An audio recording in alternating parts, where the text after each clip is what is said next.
Good evening, everyone. Welcome to the Centralist. I hope everyone's having a great afternoon, great morning, great evening, wherever you are on a big blue planet. I say this all the time, but guys, this show crosses about 160 countries. Not as many as UFO Uncovered does, but it does cross about 160 countries. So there's a lot of people out there listening to us. A lot of different people want to hear us. Its audience runs anywhere from 1 million to 2 million, and growing. So, first off, if you want to advertise, give me a call or write me at ico@cox.net. But it's just nice because I get emails from everybody. Like we're giving away lightsabers, and tonight we're going to give away Darth Maul's lightsaber. I'll show you that later in the show. So we've been giving them away. Last night we gave away one of Obi-Wan. So we've given away two Obi-Wans. One of the old Obi-Wan from the movie, one from the series, and now there's another one he's given us, another Obi-Wan that's in between. Yes, I didn't know there was an in between, but I forgot there is. So we're going. They're $899. $899. You gave that one away last night? Yes, we gave it away last night. And the night before last, we gave away. Now this is my own personal one I use to torture everybody with. You cannot That's walk. Nice though. I like that. You can't walk through my house without losing body parts. But it's nice. And that one's gonna get given away too, probably around Christmas time. He's sending me Qui-Gon Jinn and Master Lindu's. They're going to be two of mine, and those actually can change the colors. On this one you can't, but most of them you can. It's real aircraft aluminum, people. They're actually well built. They're nice, and this one has the fighting blade on it, so I can whack the shit out of it. If you want to excuse my language, I can whack. How much is that one?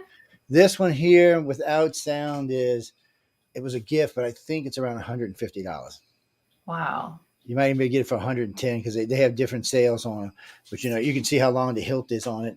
It's seriously long. It looks really nice. And I love the way it lights up in a less lit room. It is fantastic. So my Chihuahua thinks it's out to probe her, so I don't know what's going on with that. She attacks it now. She's like, that could only volt. If that could only volt people, Joe, you touch this thing, you get volted. Actually, they do have them out there. I was talking with a good friend of mine. We were talking about modifying this one to go to 900,000 volts. And all you have to do is run two wires on the inside of them, two little thin wires on the inside of them, and hook you up because they're big enough to install the taser in them. So you can just taser the crap out of people. Oh, look at my lightsaber. Oh, I didn't mean to knock you out. I didn't tell you to touch it, did I? Oh, don't touch it now. We have those people here in my town in Kentucky where they go out late at night and they fight each other with those things. So well, there's big clubs. A whole new level. Yeah, but there's big clubs out there that do this, and they all get together and they fight, and they have a blast. I met someone. I was at FanX. I met someone I was at Dragon Con, and they take this stuff serious. People, don't be messing with them. I'm telling you, you might get probed by a saber. But everybody was real nice. At Dragon Con, everybody was real nice. At FanX, everybody was real nice. We had a really good time. Kirby, how did you hear about that? Okay, people, we've been asked to go on what? Okay, let me real quick. We're on a Christian broadcast network. Now, a friend of mine bought one and took this station, overlaid it over that one. But this is a different one. They've got about they reach 253 million families in 86 countries. So they offered us a slot for the station. Now, mind you, we don't usually curse on the shows. We try not to. And most of the shows you won't hear any cursing. So this station really is probably rated PG-17. But there are some topic matters here I would not say would be good for, Christians or young kids. Some of these topics can get really in depth. And then you get someone who get quite scary. So I don't know how this is going to work. I sent them a letter back today telling them what the station does. They wrote me back, we'd please like to meet with you. And because they were under the impression we had a show I was giving them, not a station. I said, no, it's a whole station. So we'll see how it goes. I think it's called the Now Network. So I think I've heard of that, actually, the Now Network. I'm Christian based, so I do a lot of Bible prophecy stuff too. So yes, we cook Christians down here, by the way, and eat them for dinner. It doesn't surprise me. You all eat anything down there. That's true. Can fry anything. In the South, if marijuana goes legal in the South all over the place, you all will fry that sucker up and eat it on Sunday. Yeah, it'll be fried down here. Well, in Mississippi and Louisiana, it is legal if it's medical marijuana. And Louisiana even made it, even if you had a stomach ache, you could get it. I'm a proponent. I'm a proponent for that, but I worry about it if it gets approved federally. So I worry about it because I started telling people a long time ago, I said, if you leave pot alone on its own, it'll get legal. But if you start bringing in all these gummy bears and all these, the problem is you got the liquids now. You get the brownie, but you get cookies, brownies, whatever you want, any kind of candy. Well, first off, this has already happened in Colorado and in California, where one little kid ate a whole bag of gummies. Now, it didn't kill him, no, before anybody writes to me, but it sure warped his brain for quite some time. And until edibles came along and other ones, the vapes and stuff like that, there was no deaths related to marijuana. Now there's several hundred. I haven't looked into that. Yeah. So the thing about that is, people, if it keeps going like that, DUIs, a lot of DUIs happening now. If it keeps going like that, it'll never get completely legal. Matter of fact, the feds might even start going after the states that have already made it legal. So we need to strike a happy balance. If you really want legal marijuana in this country, you're going to have to strike a happy balance. This isn't Amsterdam. This isn't BC. Our country doesn't work like that. There's not a place in our country you can go do every drug you want. It's just not the kind of country we are. We are hardcore. People don't like to believe it, but 50% of Americans still go to church every week, and 85% of them still believe in God. So it's not that easy to sway those opinions. And before anybody asks, yes, I believe in a creator, maybe not the same one you do, but still I do believe in one. Well, what's interesting with me with Colorado, because I've done a lot of business out there, they even have in the grocery stores an aisle dedicated to products that are that have marijuana and things, cannabis in that, which had all kinds of products down that aisle. I was really super impressed. This was in Vail, Colorado. Oh, yeah. When I was out there. They had the grocery store there, and then they had 2 aisles that was dedicated with all those ingredients and things in there. And yes, I did. I will confess. Yes, I did. I bought some stuff. Yeah, there's no wrong with that. Look, you're in a legal state too. I was in Cortez, Colorado just recently, and it was funny. It was funny. I was in one of the pot shops, and the guy recognized me, wanted an autograph. It was, it was funny. Well, he actually asked Linda. He said he wanted to know who I was, and she said, yeah. She said, because I was actually going in to buy some because I was going over to Utah for the Fan X. I wanted to have, while I was staying in Colorado, I wanted to have some fun, and I was like, sure, I'll sign an autograph. I don't mind. He's like, I see you on TV, on the radio, and listen to you. He said, I know you smoke pot. I said, dude, I'm born from the baby boomers. What do you expect? I can't help myself. That's in my blood, man. I'm all for herbal remedies, natural remedies. I am. I fought cancer. I'll just tell you all this. I don't talk about it on any of my public pages that much, but in August, it was 5 years. I opted out of chemo radiation. I used vitamins and herbal remedies and fought it, and I'm doing great. And that works great for some people, but Steve Jobs did the same thing, and it killed him. I don't know. Maybe faith too. I had a lot of faith. Well, maybe faith has something to do with it. Maybe I was going to say belief, but because Steve, when I heard about it, I was like, Steve, you're one of the richest men on the planet. You got several opinions. You could afford anything. I know there's been some people in my family got cancer. My oldest nephew, who's a billionaire, him and his male partner are billionaires.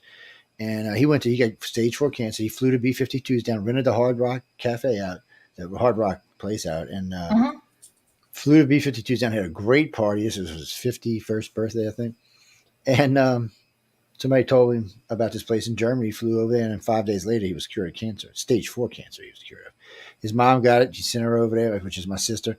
My half-sister sent her over there. They cured her in 5 days, sent her home. She's actually had 3 remissions every time she goes back. She's come back 3 times. Every time they go back, they cure it. It's not spreading. It doesn't get out of control. And it did it with Stuart. But Stuart, he couldn't stop himself. He was really rich, and he liked traveling. The doctors kept telling him, you need to slow down a little bit. You need to relax from the recovery and the drugs and everything. So he was staying on his yacht in the Mediterranean. Yeah, lucky bastard, all I can tell you. And he was doing deals. He's an environmental lawyer, so he was doing deals.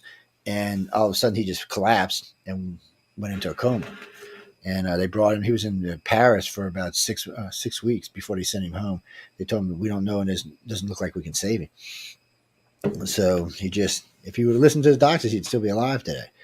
Well, real quickly too, I didn't plan on talking about this at all by any means, but altitude plays a lot of roles in health. And I think the people, especially in Colorado, up in the higher altitude areas, and the Stanley Hotel, F.E. Stanley, where Stephen King wrote The Shining, there's a whole big history with F.O. Stanley with tuberculosis and all those lung related issues that we've all faced going through.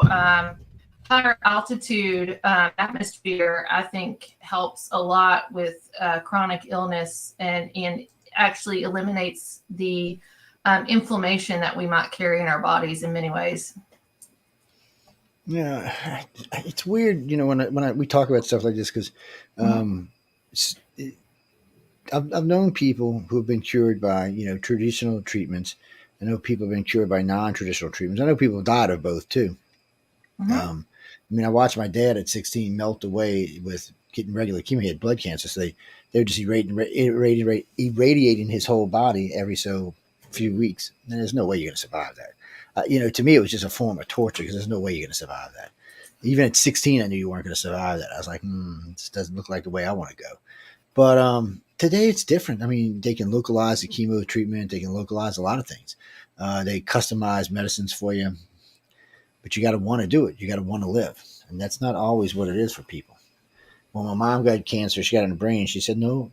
They said, we can remove. She said, no. She said, it's time for me to go home. And that's what she did. And I don't think I could have done it the way she did, but she just went on with her life and did everything she did and hung out and visited with her for the last 2 months of her life. And then she was gone. I was like, it's just one of those things. But you got to choose to live, people. That's all I can tell you. It's up to the person you and faith and expectation and pray about however you pray. Just pray, do what's best for you and your family. I did what I thought was best for myself and my family, and it worked in many ways. But the older I get, too, with you saying with your mom, like I will probably, if I got this up when I was a little bit older or something, I probably won't fight it that much, and I'm ready to go. Yeah, I mean, when you're ready to go, you're ready to go. And trying to lie, one of the we get asked a lot over the years in this show is about, letting old elder people have assisted suicide. Man, it's a hard thing because families don't want to let people go. So anytime, if you look at it from a family point of view, you're going to vote no. If you look at it for somebody's being tortured or suffering or things like that, you're going to vote yes. It's a tough one. And see, me, unfortunately, I was raised Catholic, so suicide is not an option. Even though I'm not Catholic anymore, or any faith for that matter, it's just not an option. I was raised that, you kill yourself, adios amigos. You're going to go hang out with the red guy for a couple of centuries. Oh, that's not the truth. I just dealt with suicide. I just talked about this tonight, suicide, with my uncle 2 years ago in 2020. So anybody that goes to a church, I'll just tell you this. If you go to the church and they tell you you're going to go to hell to commit suicide, they're lying in many ways, or they are just not that in depth with what Scripture really says. That's not the truth. It's well, I never thought it was, but still, it's always in the back of your head. So it's one of the things. Okay, cool, Jay. Cool. That's just Jay. Let me know he's still at work. Okay. Yeah, he just was texting me just now. All right, let's put y'all over here. Oh no, I don't want to do that. Well, sorry, I did not expect to talk about that this evening, Well, yeah, Joe. see, that's the thing when you come on here, you never know where I'm going to go. I mean, we're going to actually get into a couple of news articles here. Okay.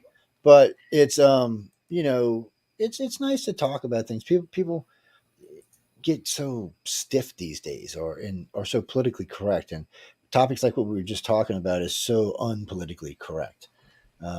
People, you should never talk about helping somebody to commit suicide. I'm like, why? I've gotten in some serious debates with people over it. People gotten really mad at me over it.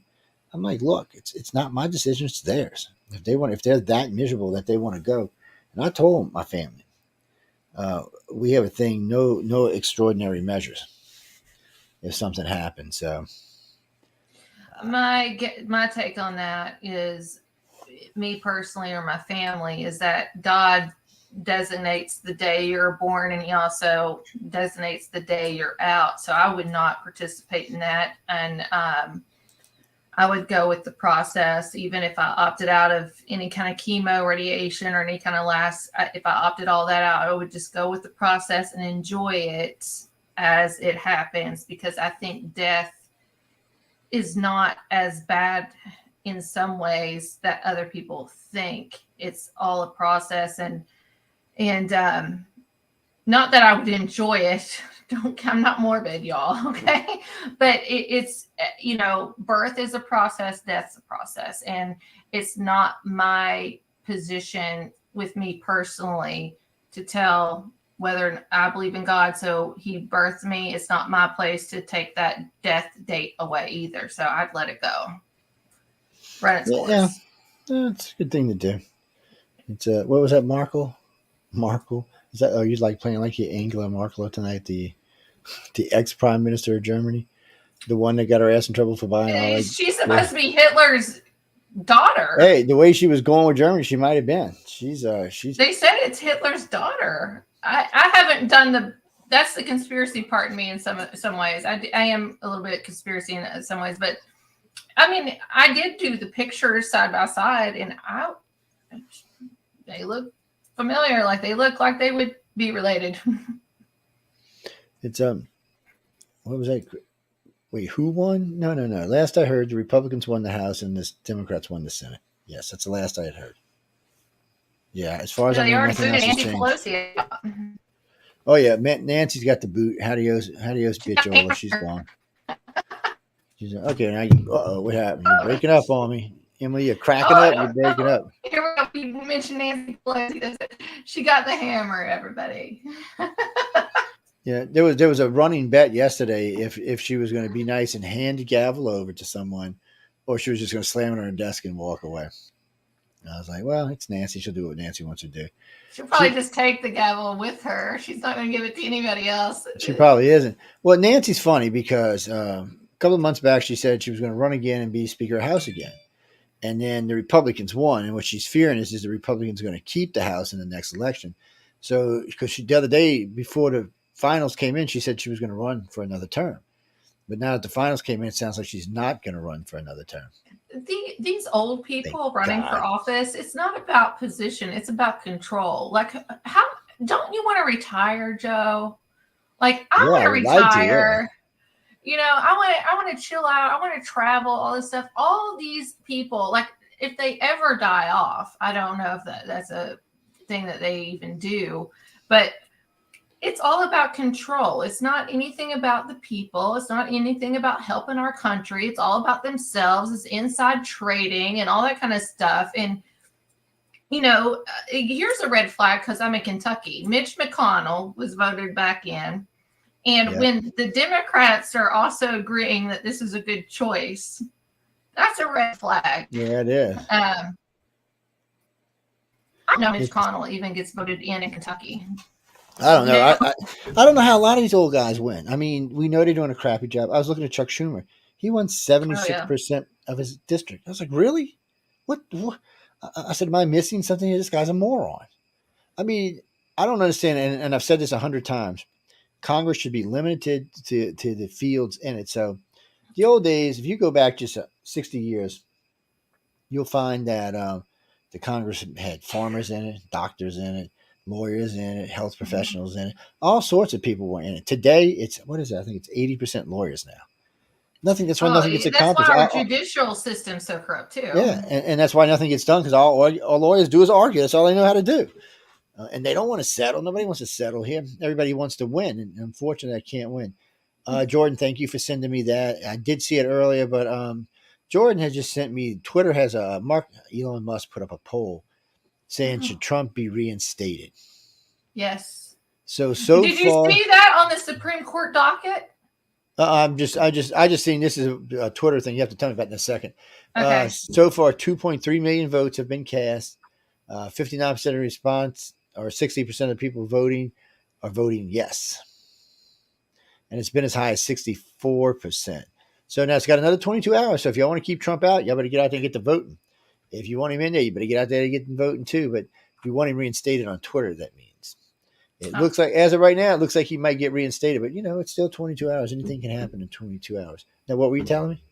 Well, first and foremost, I'm pulling this up because I didn't think I was going to talk about this either tonight. But this deals with some investigations under Kamala Harris and Joe Biden in the 2020 election. It got on the court docket on October 24th of 2022, and there's supposed to be an answer the day before Thanksgiving on what the Supreme Court is going to hold. I think it's the 23rd. Yeah, I'm pretty sure it's November. It's on the Supreme Court website about the election. It involves possible removal of a sitting president and vice president of the United States, along with members of the United States Congress. The action is against 388 federal officers in their official capacities, which include President Joseph Robinette Biden Jr., Vice President Kamala Harris, Speaker of the House Nancy Pelosi, and former Vice President Michael Richard Pence. Check the document out in the full list. I even done it. Sorry, I get excited about this, but but it's all on the court docket, and it was listed. It was turned in or came up on the docket. I believe it was October the 24th, if I remember my dates. And they're supposed to have an answer. That makes sense in a month, November 23rd, the day before Thanksgiving, and how the Supreme Court is going to work with this or the complaints or whatever was filed.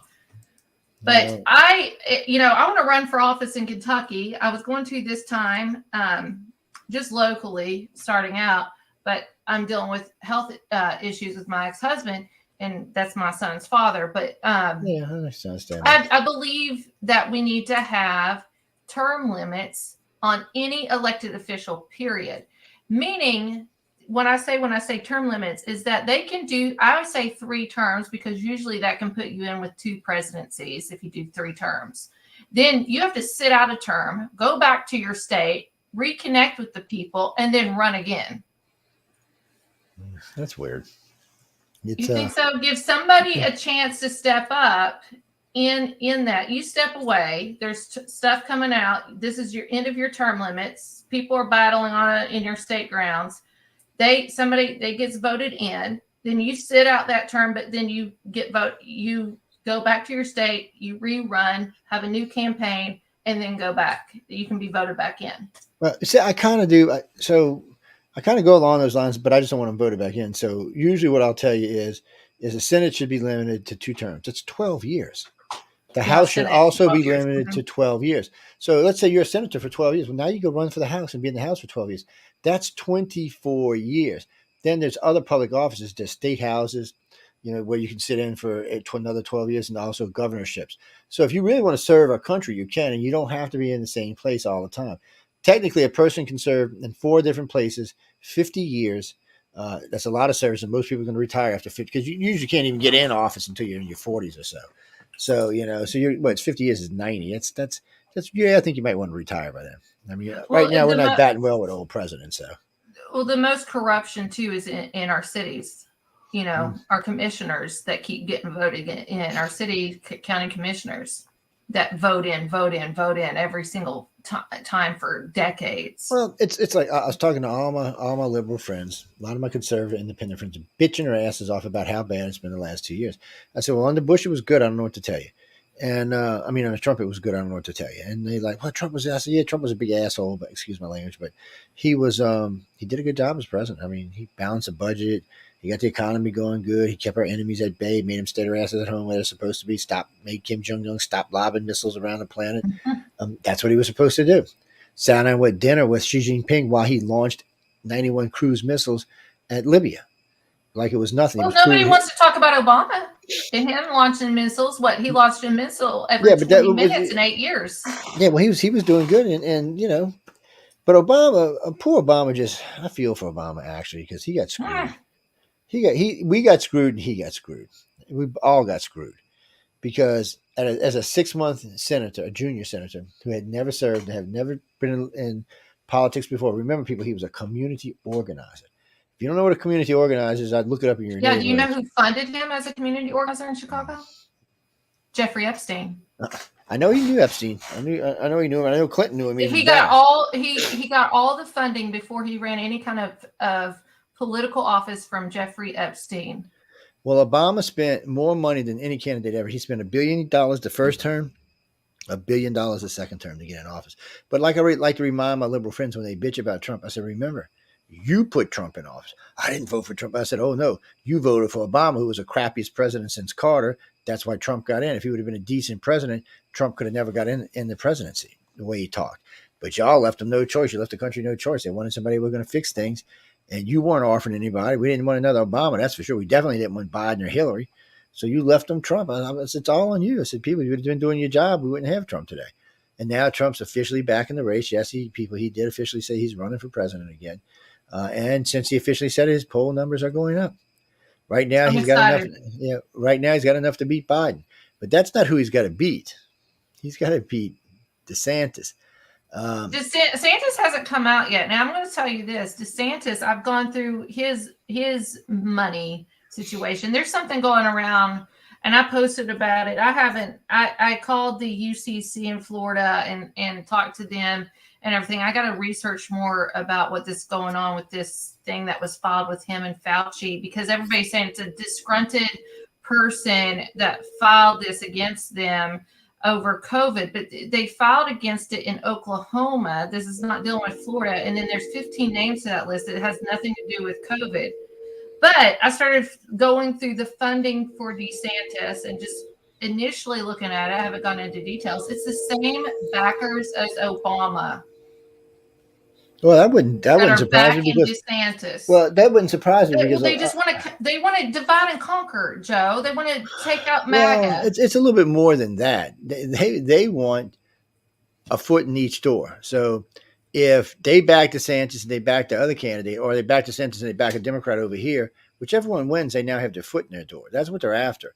They're just trying to keep their money flowing, and by giving out money, they can do that. But DeSantis had a lot of donations, and Florida's got strict laws on donations. They're tougher than any state in the union on that. Look up his contributors and things, and this is just the initial of me looking up. I haven't deep dived, but I compared him to Obama. He has the same contributors in many ways. And you would find that Trump had a lot of the same contributors with Hillary. There was quite a few people who gave. Matter of fact, George Soros gave money to both campaigns. And George Soros that hates wouldn't Trump. surprise me. George Soros plays every field. He has his hand in Mark everything. Cuban gave money to Trump. And first time they asked him, he denied it. And then the lady, I forgot who she was, came out with the copy of the check and posted it. They were like, and then he said, yeah, I sent him money. He said, yeah, I didn't know who was going to be president. I didn't think Hillary could beat him. And, you need to make friends. And so if you send them lots of money. But there are rules now. The rules are getting tighter every year on how much money you can give to a candidate. And that has to be because we just watched Herschel Walker's, the guy, what's his name, against him. He spent $100 million in Georgia for a Senate race, and he's going to probably spend another $100 million to try to win this race. Do you think he's going to win in the runoff? I don't know. I think if the governor comes out on Herschel's side, he won't win. I think Herschel will win. But the governor's got to step up and say, yeah, I want Herschel to be my senator. Because Georgia's kind of going blue for the last two elections. And Atlanta's very blue. I mean, go ahead. I'm sorry, Joe. Well, no, I'm just saying Atlanta's very blue. That's why the CDC is in Atlanta, because they're protected there. It's a blue state. I mean, it's a blue city. I shouldn't say it's a blue state, but it's a blue city. Well, if I was a congressperson on the red side, and I'm not a fan of Marjorie Taylor Greene, I'm just going to throw that out there. I do not like her. But if I was a congressperson on the red side, especially Jim Jordan, I have total respect for him in many ways. I'd love to see him as a vice president or something. I would be down in Georgia for Herschel Walker because the other guy, what's his name? I keep wanting to say Booker? No, it's Warnock. That's it. He's a minister. He likes to put that reverend or whatever bishop. Yeah, well, ministers don't run for political office. Only evil ones do. And he has a history of violence with his wife or ex-wife, and he is a scam artist. He just reminds me of like a used car salesman. He does kind of. I hope Herschel Walker. He's a good guy. I can just tell by just watching him and listening to some of his speeches and things, but I could be wrong too, but it's just time for change in many aspects in some of these counties or states. I hope Herschel wins. Why does Georgia have the runoff? Why does Georgia have runoff? Do you know, Joe? Because they were too close. The votes. They always have runoff, though. They always. Because Georgia's a weird state. So Atlanta and its suburbs are all blue, but the rest of the state is all red. But half the population lives in the blue part of the state. So it's tough. You got to really fight in Georgia. I mean, for it flipped under Trump, but that was Trump's fault because it was all red before Trump did it. Trump flipped them. He aggravated enough people in Georgia for whatever reasons that they voted blue. But all the races there have been. But what I don't understand is like in Arizona and places like that, and from some of the other states, Oregon, why does it take a week or 2 weeks to count the votes? What the hell's wrong with you people? Oh, you can't freaking. They let Katie Hobbs be over part of the counting, and Kerry Lake, like, oh my, Kerry Lake, Arizona, I think Pennsylvania are most, and maybe Michigan. Put Michigan in there. Are three most corrupted states in this nation, and what's happening in Arizona? They kept counting until Kerry won, or not Kerry. I mean Katie won. And that's mind blowing to me. We should have all counts in within 24 hours, in my opinion. It should be. Somebody said, "Well, that's impossible." No, just bring in more people. Where was that? Where they said that they weren't? Was that Wisconsin? It was Wisconsin where they didn't hire enough people to count. I'm like, how can you not be prepared for this? Yeah, I don't know. Some of the bullshit I hear with some of this county, I said this a long time ago. This is an easy fix. At birth, take blood samples and eye and retina scans of every person born in this country. So that way they can vote. They can even vote from home. Have a little retina thing on your thing. Stick your finger on there like you're testing for diabetes. It'll take your blood. Put your eye up there. It's got your eye. Now you voted. You can go through the whole list. It'll let you into the system and you vote. It makes it impossible for illegals to vote. There's no way for them to vote because their blood's not going to register, neither is their eye scan. It's not going to register in the system. They're not ever going to do that, Joe. You know that. Oh, they will eventually. They won't have a choice. They're going to have to do something because when you poll the country, even Democrats agree that you should at least have to show an ID to vote. But for some reason, the Democrats refuse to do that because that's how they get illegals in to vote. They do estimate at least 11 million. Mail-in votes need to stop. Yeah, well, they need to stop too. But mail-in votes should only be for people who are handicapped and can't get in. You should get your ass out and vote, people. Mail-in, yeah, I'm just not a big fan of mail-in votes. It's too easy to fake them. It's too easy to bundle them. I mean, look in California, they found a whole bag of them laying on the side of a cliff. And they haven't said which one it was, which means it's probably Republicans because they haven't said which party's vote it was. It's interesting how these mail-in votes and all this stuff happens during this always benefits the Democrat. It never benefits the Republican. I think we should get rid of the two-party system. Period. Yeah, we should have. Well, actually, we talk about that a lot too. So what you should honestly have, if you want true government in this country, you should have a centralist party because most of the people in this country are in the middle. They might be a little conservative in the middle or a little liberal in the middle, but they're in the middle. They're right there. They're moderates on both sides. They would make up the majority of the country, along with the independents. You put them all in. That would represent about 65% of the country. So what you would do is you would relegate the Republicans and the Democrats to only 20% each. So they could never have control. All they can do is serve and go with you. So let's say take abortion. If the Central Party wanted abortion, then the liberals would just get on with them and they'd get it. Let's say they wanted something that the Republicans want, then they would jump on. So this way things would actually get done in the country. But right now, nothing gets done because nobody can agree. And we're going to have 2 years of nothing now. The Republicans didn't get the Senate, so it's 2 years of nothing. We'll have 2 years and probably in a World War III, and we might have that. We can't get Biden out of office because we're going to be stuck in war. Nah, that's old wise. You can kick his ass out. You think so? I mean, I'm just the country's not going to let him be our president. They're just not in warfare. They're going to be like, "Excuse me, dude, you don't even know who you're talking to half the time. No, you be over there trying to shake Putin's hand and shit. They're going to kick you out." That's funny. So, real quick too, I just went through where's Kamala Harris during this? Do we have a vice president? So I haven't seen many posts about her whatsoever in a long time. So I deep dived and started looking up stuff, and she was putting down the age range, the Gen Z age range, telling everybody that community is dumb and they have to be put in dormitories. That's the latest thing. But where's Kamala in all of this? I have never she's ghosted out. Am I wrong, Joe? No, she just wanted to hide out. She didn't want to be I don't know. I mean, she didn't even go on the campaign trail. You didn't see her up in Pennsylvania or in So Georgia. in California, Yeah, because obviously, it's safe they in forget. California, and she's from California, so it's safe out there for her. But that's another thing for all my black friends that are listening tonight. I don't understand this. Kamala Harris put away more black people than any prosecutor. I mean, any district attorney anywhere in the country, in California, in record numbers. And for stupid shit like possession of a joint, possession of a quarter, it's just stupid stuff. And y'all like her? I mean, really? I'm confused. And remember, people, she's not actually black. No, she's a person She's of color, Indian, but isn't she? Is she she's Indian? Indian and something else. Yeah, she's not So- black. She has. There ain't no African in that girl. That's a lie if they even try to say that. So what? why would you vote for this moron is beyond me. And why would you vote for Joe Biden is beyond me. I mean, yeah, you might hate Trump, but Joe Biden's a complete. Look at the country, You people. I cannot win this convince argument. me, Joe. I'm not Joe here on the screen, not Joe Biden. I know. You cannot convince me that Joe Biden got more votes than Obama or Hillary. You just can't. You can't.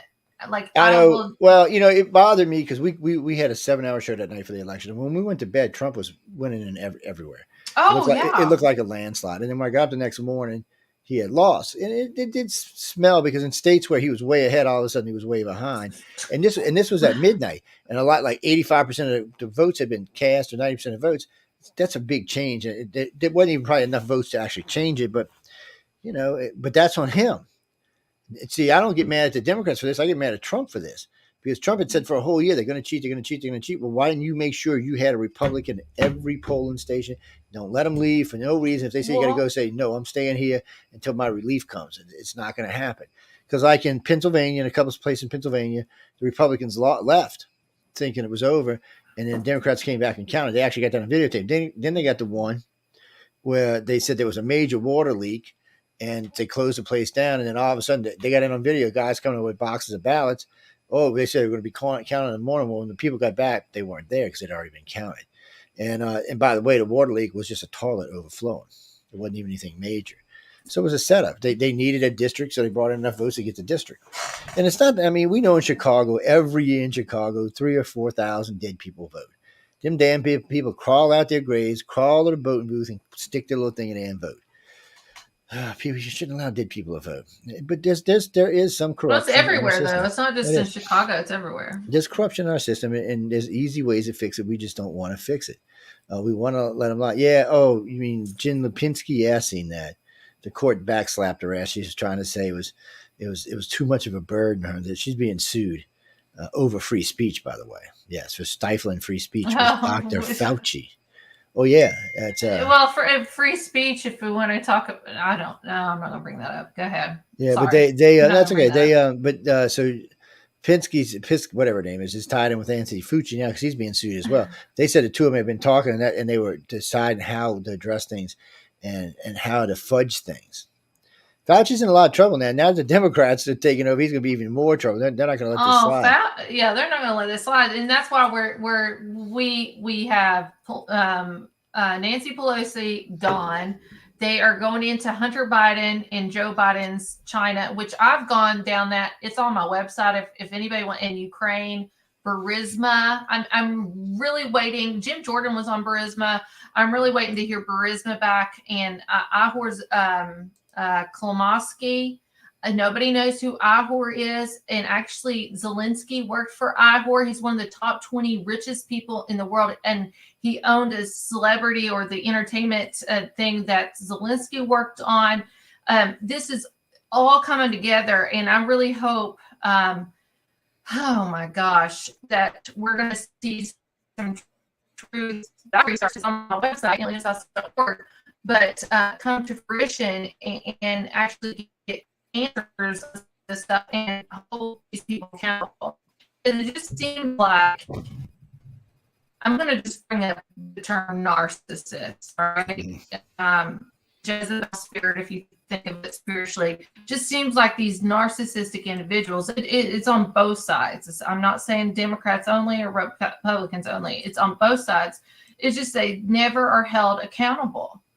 Never. No, they're not a lot of times. So what you see with the Democrat Party a lot is there are people being held accountable, just nobody of any consequence. So in Hillary Clinton and all that stuff with her servers and her computers and all, She didn't go to jail, but the guys Her did. emails. But the guy who owned the company, he got 10 years. Two of the other guys working got 5 years each. A lot of people associated with all of that not Bounty Gate, all that other stuff. They all got jail time, but Hillary didn't. All these people that are in jail. There's like 25 of them in jail right now. She's the all work for Hillary. ringmaster. Yeah, but she don't go to jail. And obviously, Because she must give she these kills people you. some good stuff. Yeah, yeah. Well, you remember what was it? Seth? What was his name? Seth something. He was working for Barney Sanders. He'd been working for the guy for a while. He was really helping Barney get the poll numbers. And Hillary's campaign offered him a deal, much more money than he was getting. So, okay, that's pretty good. They met at a bar somewhere, and they talked about it for a while. And then they said he left and walked home. Well, they found him in between the bar and his house with a bullet directly in the back of his head. It was definitely an assassination. Oh, his I know wallet, what you're talking about now. his jewelry, everything was still on him, and there was no blood at the scene, which means he was killed somewhere else. He was assassinated, and maybe it was to send a message. I don't know what it was, but he working for Bernie no more, was he? And the last person that had any business to deal with him was Hillary's campaign. You know who Hillary's dad was, right? Oh, yeah. I don't remember at the moment, but I do remember. He took over the mobster area of Chicago when Al Capone was dead. Hillary is actually, oh my gosh, I cannot believe I'm going to say this. Maybe I shouldn't say it. Joe, give me some time. It's going to take a lot of effort for me to say what I need to say here in a second. Take your time.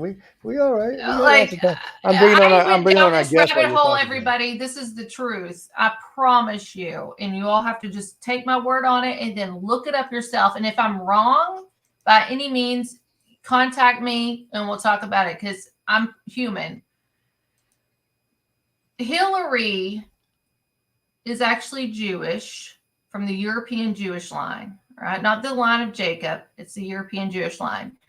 They came over here. They changed the last name. She was adopted. There's some things going on behind that. But her dad took over the mafia, the mob, whatever you want to talk about with that, when Al Capone died up in Chicago. And this is all high organized crime that we're dealing with. I think that's obvious. Everybody can see, but it has the roots in what we learn about the mob and mafia through the years, and it's gangs. Yeah, it's one of the things I was lucky about down where we live. We had sheriffs that did not put up with any kind of gangs. As a matter of fact, we got laws down here in Mississippi, Louisiana, Texas. 3 people can be considered a gang so they can take their asses to jail. I like that. It worked out real good. Harry Lee got rid of almost all the crime. It helps in New Orleans or Nolens. Nolens, but it's I lived outside. I lived in Metairie. I was in New Orleans. I'm in New Orleans. I was in New Orleans today for several hours. But I grew up right there, and I grew up in Metairie, which is a suburb of New Orleans, or past Christian, where my house is right now. I grew up here a lot. Just spent a lot of time up here. But so a friend of mine today asked me, he said, I heard you're going to move further south. So I said, really, dude? The Gulf is literally 150 yards from my house. How much south can I go? I will have to cross the Gulf to go any further south, man. I mean, come on. I can't. I'll move to Florida. If you go any further south, you'd be down the Keys. That's right. So, I was just kind of like, dude, it's not going to happen. But let me grab these two. Bringing on the other Emily with us. There's another Emily? There's another Emily. Emily Goodwin. She's from Canada. She Pisces? I don't know. You have to ask her, but they live in LA right now. They're coming on. You know what we're talking about with them? The Christmas parade in LA. I don't know what that. I don't know. So we'll talk that's about nothing. We're just going to chit chat about it. I don't know either, so don't feel bad. An hour has already gone by. This is so fast. I know it has, huh? Well, we're going to get a couple minutes at the end too, so because we started a little late today. I guess poor Jay's, but when I talk to him, he's working his butt off. I feel for the man. I haven't worked nights. I don't have very many Emilys, by the way. I've not met very many Emilys doing this. Emily Goodwin's a good friend of mine, and Amelia Pisano's a good friend of mine, but for some reason I keep flip-flopping their names. I don't know. It's some Freudian thing. I don't know what the hell it is. It drives them both crazy, and I don't know why. It's like, last night I was talking to Amelia. I was like, yeah, Emily. She's like, Joe, I'm sorry. I don't know what it is. It's just one of those things. It happens. Let me make sure I sent this off to him again. I thought I sent it, but what is this weird facing thing he sent me? Okay. Well, there's a lot going on, Joe. It's really hard to keep up with everything. No, it is. It really is. Kay Kamak and Florida, I love her. If you follow her on Facebook. It's but that's why I keep a big group around me so I can cheat and keep up with stuff. Hold on, let me bring them in real quick. What? Look at these two. What are y'all dressed alike? Well, let me see these outfits. Yeah, we were twinning. Oh my Hi, God! Emily. Hello. It's good to meet another Emily. I've not ever Hey, done Emily. this. I asked Joe if you are a Pisces by chance or water sign, maybe. I'm a Leo. Leo. Okay, well that Leo's Trust me, good anyway. and she's a That's good real sign. Leo too. Just take my word about this. We're not gonna go any more further than that about it. But just take my word. Which y'all up to, guys? Y'all getting ready for the parade? I know Emily's always working her ass off, so every time I see the woman, she's just. We need to get her one of the little scooter car things to run around on all the time. So with two Emilys on this show, you're going to have an interesting time. Hey, at least y'all won't know who I'm talking to. That M could work squared. out good. M That squared over could here. actually work out good. So when's the parade? It's coming up on 27 November. So that's what, Saturday, huh? Friday, Saturday. After It's Thanksgiving. a Sunday. It's a Oh, is it Sunday. a Sunday? Oh, so it's a Sunday. Okay. Sunday after Thanksgiving. Yeah, That's okay, right, y'all looked a little weird there with the brick behind you. I was like, whoa, what's going on here? I was trying to do our House. office background. It's anyway, guys, it's John and Emily Goodwin from galaxypress.com. You can find them over Hello. there. Hi. They work with they do a lot of work over there, and they do work Writers of the Future. Emily does all the gala events, which are always fabulous. I've been to two of them; they just were totally fabulous. I had a good time, and you meet a lot of interesting people there, so it's a lot of fun. But you don't really get to see much of Emily. I got to talk to John at least, but Emily's like, she's like a phantom, especially like after I think it's Wednesday. You don't even see her anymore. Oh, was that Emily that went by? Oh, hell, wait, was that her? Well, I think it was anyway. That's how you got to wrangle her down to get an interview with her. But no, it's always great. So y'all, wait, before we get into the parade, what are we on now? We're done with book 39 on to 40. I mean, I know we haven't had the event for 39 yet. Yeah, so basically we just finished the judging for volume 39. We don't have our grand prize winners yet, but we finished the judging to get us through, now we're just moving into the first quarter for volume 40, which is exciting. But we're focusing right now on 39. So next April we'll be doing the Writers of the Future volume 39, and we'll have our big event here in Hollywood again. It'll be lots of fun. Yes. Wow. So what she's talking about is we're going to give away 3 of these tonight, but what she's talking about is like these. So this is 36, I believe. Oh, wow. Yeah, so there's, what is it, 12 in this one? They're anthology, so lots of good stories. Yeah, each volume has Are these stories. nonfiction or fictional stories? Fiction, it's sci-fi fantasy. Okay. Yeah, Well, I could tell the cover is really nice. Yes, and then we've got, let me put this one down because I'm giving away 3 at a time on these right now. I got lots of them. And then here is the other one. I like that. This also has at least 12 stories in it. The artwork is great. The stories are great.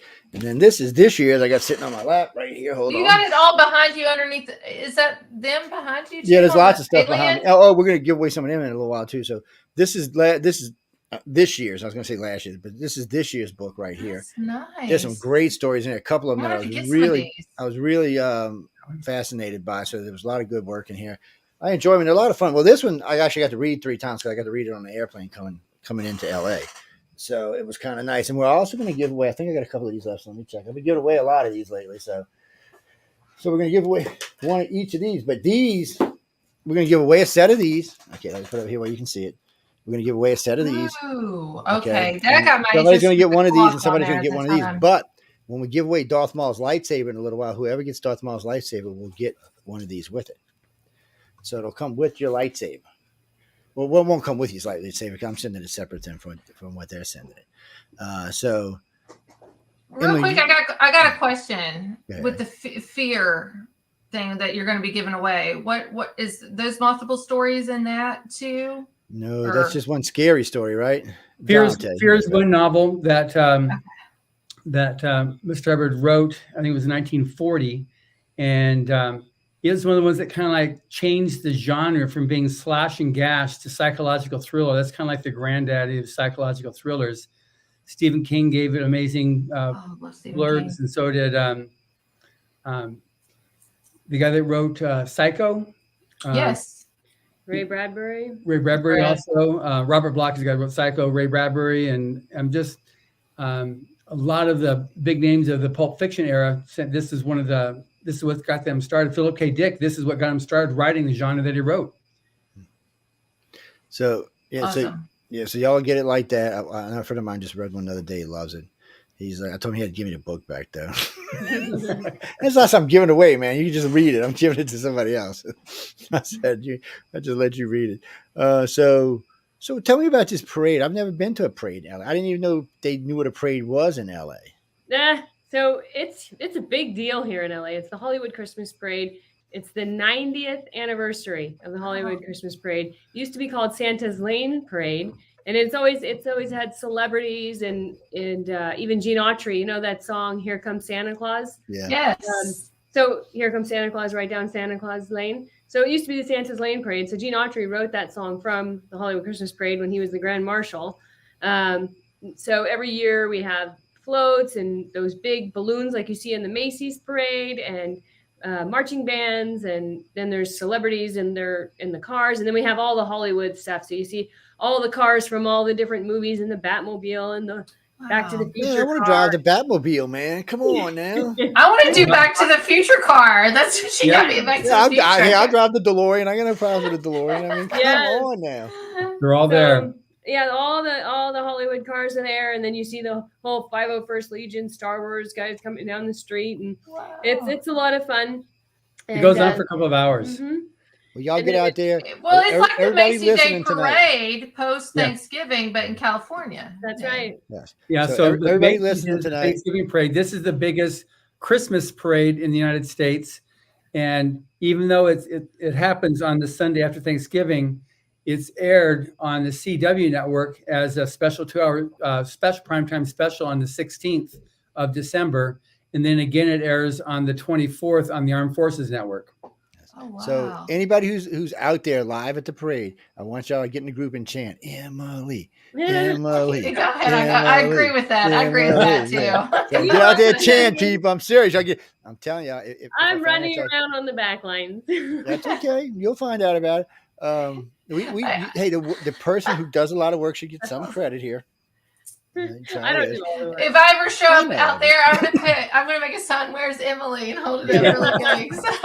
Where's Emily? That's right. Y'all need. That's another one y'all can be chanting. Where's Emily? Mm-hmm. Y'all should be chanting at the parade, people. Emily will turn purple, but still, I'll be inside. I won't see any of it. But you'll be video. She has her headset on, and she's talking with the producer and all the people saying, "Quick, we need this. What about that?" And so she's running around like crazy. There's literally 1,000 moving parts in this thing here, and all the volunteers. Sure. You put together 400 or so volunteers between all the people in the balloons running the 200 volunteers. I mean, who doesn't want to be part of such a big community event? It's such a nice thing. A lot of families come and attend, and there's grandstands, the whole Hollywood Boulevard that turned it into a big red carpet, and I'm coming out there with my drone and cut the balloons loose. I'm just telling you ahead of time. I know. If you see some drones flying around, all some balloons go loose, you know what happened. I'm just telling you. Joe's going to single-handedly take a balloon. We're going to start filming up to. That's right. So, hey, it'll be fun. It'll be fun. It'll be fun. Up to. That's funny. So wait. So what kind of floats do we have here? I mean, I'm used to floats. I didn't know what kind of floats we got here. Yeah. So you have Santa in the float. He's on the float with the Marine Corps. From the y'all got a Santa, which y'all gave him 100 G's or something. Santa, real Santa. He's the real deal, and he's fantastic. And then we have there's a few floats. There's a float for the Way to Happiness, which is the booklet. Yeah, the guidebook. There's also the I guess a little. You have a new float, or is these every year? Do you all issue a new float, or new floats every year? We have floats, balloons, marching bands, and then some equestrian performances. And then because it's Hollywood, there's concerts. We've had everybody from Stevie Wonder to this year we have Taylor Dane. We've had, my goodness, I think many years back, we had Demi Lovato. We had a couple years ago. Unfortunately, she just recently passed. Where's the Dallas Cowboy cheerleaders at? Where's This is California. We need Los Angeles Laker cheerleaders out there. Right. I want to see the Rams cheerleaders out there cheering with some Hollywood elf outfits on. Hollywood Christmas parade. That's Hollywood, elf girls out there kicking and jumping. Oh man, y'all. Elf girls. We get where your fantasies are at, but okay. I'm just, look, it was funny because yesterday I was listening to the radio. This guy comes on the radio and says, "Do you want to be a Santa Claus? We'll pay you $25,000." He wants to be an elf, Joe. So I'm kind of like, wait, what's this $25,000 for Santa Claus? Come to find out, there is you can't find Santa Claus for all the places they need him this year. Oh, really? There's a shortage of Santa. There's a shortage of Santa Claus. Really? I was cracking up. That's why I asked you, did you have your Santa? Because there's a big shortage too. We've got our Santa Claus, Santa Tim Cunningham. He travels around the world training Santas. And it's amazing. That's the real Santa Claus. You've got real Santas and you've got then the fake Santas. So real Santa. There might be children listening. So it's the real Santa. It's the real Santa. That's just his name. Real He tells Santa. That's just his name. He tells John.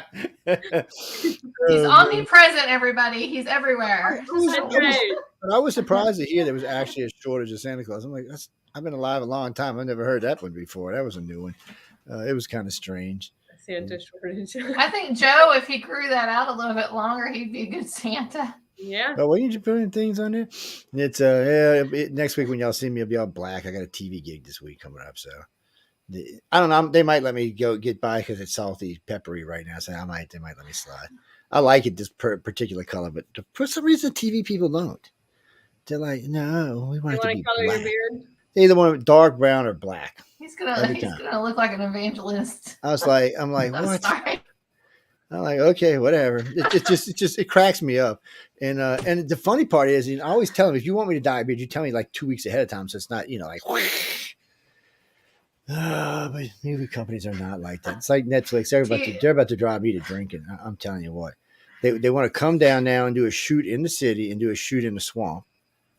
I got tickled. I got tickled. Somebody tickled her. TV evangelist Joe. Oh, look, one of my business partners used to tell me all the time. Send in the money now, people. Send in the money. He used to tell me all the time, you just start your own religion. He said, you'd be a millionaire. I'm like, dude, I said, most people start their own religion, become millionaires, end up in jail. I said, I'll pass. I'll just pass on this one.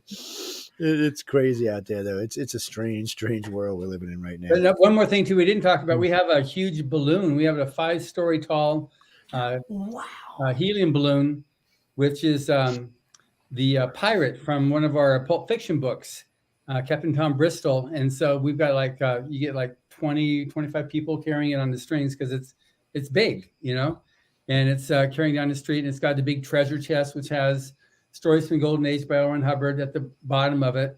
And then it goes down.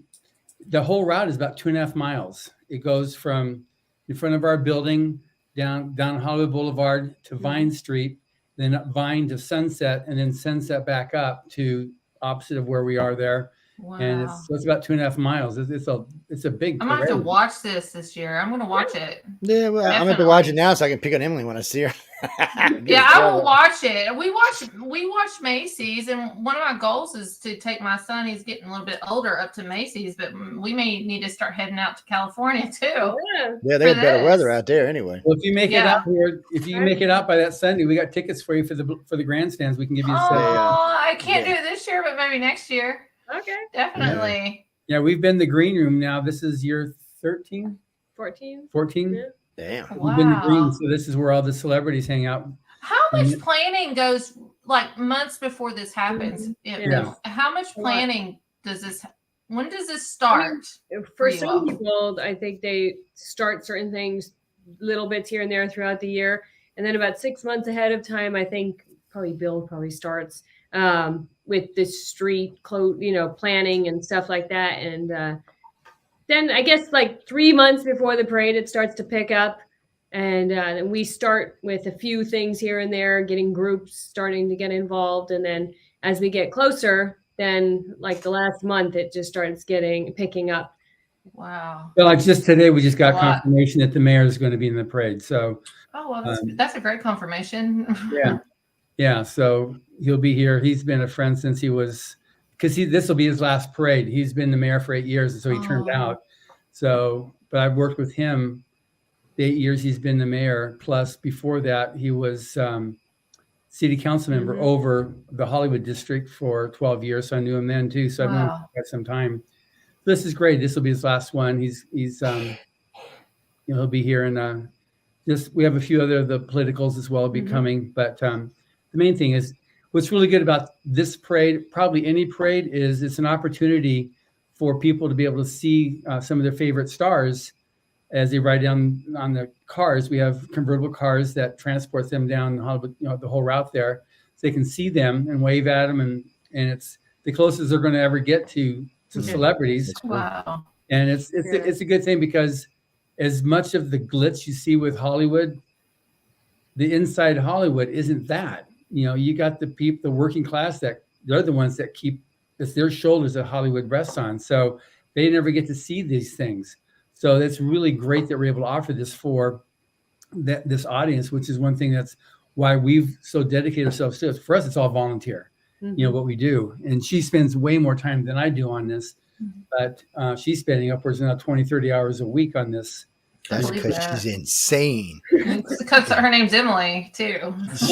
She can't help herself. She couldn't sit still. If I offered her 50 grand, said just sit there for an hour, I'll be back, she'd be gone.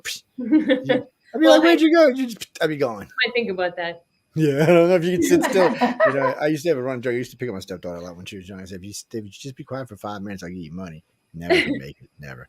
It's just one of them things. But no. And yeah, guys, I pick on Emily, but I love Emily. She knows that, and she's great. I watch this woman work her ass off. Excuse my language. Every time I see her, she's working. And you know what's even better than that? Every time I see her late at night, she has a smile on her face. That in itself has got to take some effort, because after hanging out with them people all day, I'd be like, You know why? They're in a different time zone. It's not as late. No, I mean she just works. I'm kidding. I'm just teasing. And look, I give Emily like credit, but John works his butt off too. But at least I get to see John when I'm out there. Emily's just like, and, I get to see John and Joni. That's about it. Everybody else is just too busy. Unless one of them grabs me to put me to work, and I get to see him. But and we're not going to mention no names, Sarah. You're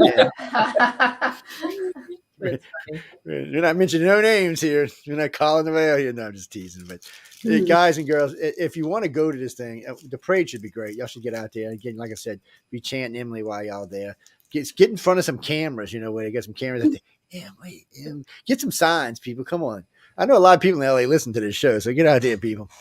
And we're looking forward to it. The parade starts at 6:00 and it goes till 8 or 8:30 or so. And it's it's just because it's the whole section there on Hollywood Boulevard, right in front of where they have the Hollywood Highland, which is now called Ovation. It's where they have the Oscars. It's the whole street there of Hollywood Boulevard is decked out in a red carpet. And then they got these huge lights, because it's a night parade. These huge lights shine down on it, and all the cameras and the jibs that come in as the cars or the people come by, and then they have a microphone. They present all the celebs in the cars, and then you have the two parade hosts there, Laura McKenzie and Eric Estrada. Eric Estrada from Chips, and Eric's so they'll talk. Looking? What's that? So is he still good looking? Yeah. Some guys age better than others. That's why I was asking. He's very funny. And the other two hosts are Dean Cain, who played Superman, and Montel Williams. Montel. I had forgot all about Montel until you said that. Yeah. Oh, Montel. He's very nice too. Yes. Well, I imagine they're all pretty nice. I mean, it's a good thing to be, especially when you're in a parade. Oh, it's So no doubloons, no beads, no boobs. I don't know here. I'm confused. Nothing, this isn't Mardi Gras. Shut up, Joe. Throw anything into the crowd. Yeah, because LA might throw it back at you. Yeah, it's because we do. Somebody asked me the other day, do we ever have parades down here that doesn't involve throwing stuff at people? I said, yeah, we have a few that doesn't. But I said mostly in boats. It's mostly the boat parades that don't throw nothing at you, because they have a Mardi Gras boat parade, which is huge, and some of these boats in there are $3, $4, $5 million. I'm like, Jesus, wow. People. And then and all these rich people out there with their super boats, which is funny. And then they have a Christmas boat parade, both where I live here and in outside of New Orleans. I'm like, oh, okay.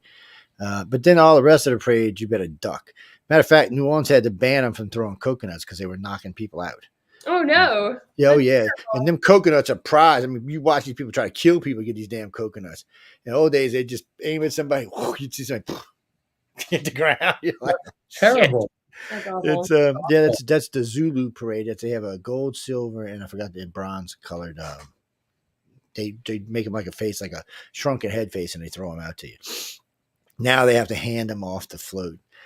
And they're just a coconut. Now they may have been drained. I don't know. But it's just a coconut. It's nothing other than that. Now I can understand when they fight for the Popeyes doubloons because at least you're getting chicken.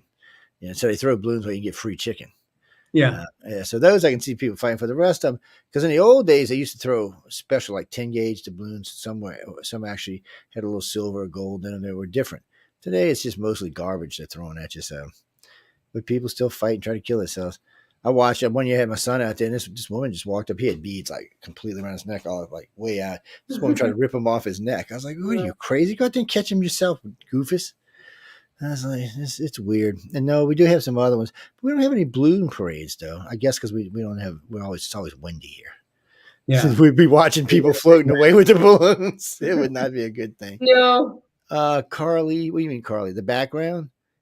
Well, okay, yes, it's fake right now, but it's a real background. Yeah. It's fake behind him. It's on a green screen, but the room is actually real. Yes. Yeah. No, seriously. It's gorgeous in this office.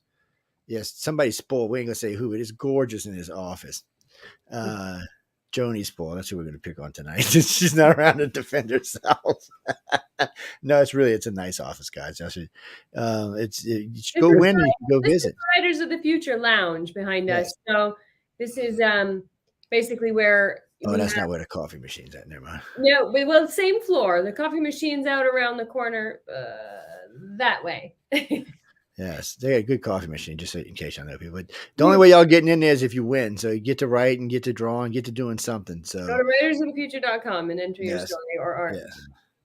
Yeah, you can submit your artwork. You can submit your stories. Just go and do it. Mm-hmm. I'm telling you, it's worth. I mean, if you win, you're gonna really enjoy yourselves out in LA, and they treat you really well. Everybody's really nice. I mean, their staff. I've worked with a lot of staffs over the years and a lot of different things. Their staff they're not just professional, but they somehow they manage to be professional, nice, and sweet. I'm telling you, it's scary. I've told John this before. I'm waiting for him to come out and even a knife somewhere, man. They are just good people. So if I was y'all, I would get out there and write and win, go meet them all. It's a great crowd of people. All of them are hardworking. Nobody I've met out there associated with Galaxy Press or Author Services. They're all just hardworking, very nice, very professional people. If you ever get the pleasure of meeting them, you'll really enjoy their company. Plus, if you win, they introduce you to people who can really help your career. And you can help your career just by winning Writers of the Future. So think about it, people. All my friends in Europe. Whoa, man, a good friend of mine who was a writer, by the way, Charles Christian just passed away. He's one of our hosts, and he just passed. He was a great writer. He couldn't submit it to y'all because he was a published author, but he was a good writer. But yeah, nobody knew what happened. He was supposed to be going on the girls' show. I'm sorry, the girls' show on the Outer Realm. I shouldn't call them the girls. And he's supposed to be going on the Outer Realm, and then nobody heard anything from him. And somebody wrote to me, I think he passed away. I'm like, really? Because I had just gotten 2 archives from him, so I got ghosted 2 archives. He's already been dead 5 days when I got the 2 archives. Wow. And so I went ahead and played them. But I couldn't get anybody to tell me what was going on. So I said, well, look.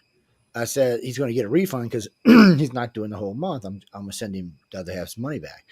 And then I got a response. Somebody wrote to me and told me he passed away. And because he had made a statement the way he said, oh, I'm on my way to hospital. I'm getting some stuff checked out. I still feel pretty good, but I need to get it checked out. And then boom, he was dead.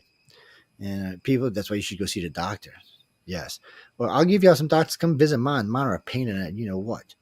Oh my God. They're like having extra wives or something, man. Jesus, they're a pain. Yes. Because 5 out of my 8 doctors are female. What a coincidence. They're a pain in the ass is what they are. Extra hard. You have no choice. My primary care doctor, my primary care doctor's still talking to me. I'm like, yeah, shut up. I'm thinking it's like being at home. I'm like, oh, come on now, doc. But they do take good care of them. I got to give them credit. They bring me in for regular blood work and all kind of regular stuff. Every 7 months, she wants to do my blood and stuff like that. She said, "I'm gonna make sure you live to be 100." I'm like, "Really? You gonna give me some money along with that 100 years? I don't live 100. I ain't got no money later. Let's get this stuff straight now." But they're good, and then my cardiologist is really good, and all the rest of them are good. We'll find out what my nerve doctor is on the 21st, but that's Your nerves have been gone for a long time. I have a feeling. No, unfortunately, I got trigeminal neuralgia. So this whole side of my face, when it gets to hurt, it feels like somebody's like taking a fire poker. Oh wow! It's going behind your eye and just like scrambling it like eggs, and then sticking it down the side of your face and then into your jaw. It's excruciating. I've actually blocked out from it once, and it just flares up about every 18 months. The bitch part was the very first time I got. And ladies and gentlemen, just a little lesson, real quick. First time this happened to me, I went and seen my dentist. I thought it was a dental problem. They did all kind of stuff, did all kind of cleaning, fix this, fix that, fix this. And it went away. So I figured, okay, they fixed it. 18 months later, it came back. So I figured, it must be a problem with the dentist again. I go see my dentist. She said, "Joe, there's nothing wrong with your teeth. She got a little cavity stuff, but other than that, there's nothing wrong. There's nothing here that should be causing you pain." So a couple of weeks went by. It was a second flare. So it went away. She gave me some pain meds anyway. And it went away. And then this time, the other time it started hurting. I was like, well, you know what? I walked in and seen her again. She said, "Your teeth are still fine." And so I went to the emergency room. I walked in. I told the guy, I said one thing to him. He said, "Let me tell you your symptoms." And he started telling me. I said, "That's exactly." He said, "You got a trigeminal nerve going out." He said, what? "Yes, trigeminal nerve. It's located right here at the base of the brain. And unfortunately, the only way you can fix it is to go in from here and put a tube all the way back and put a pillow between the blood vessel and the nerve." It's very dangerous stuff. So I was like, "Ooh, wait a minute, doc. We're going to have to talk about that." No, there's 2 other fixes, but they can numb out your face, and I can't have the right side of my face. I talk too much for that. So that's not going to happen. I'll be chewing my tongue off and shit. And pain meds, I mean, I had Percocet 10s when I broke a finger. And they make me so sick. Shit, they didn't even phase the pain. I took 2 of them and still was in so much pain I had to go to the hospital.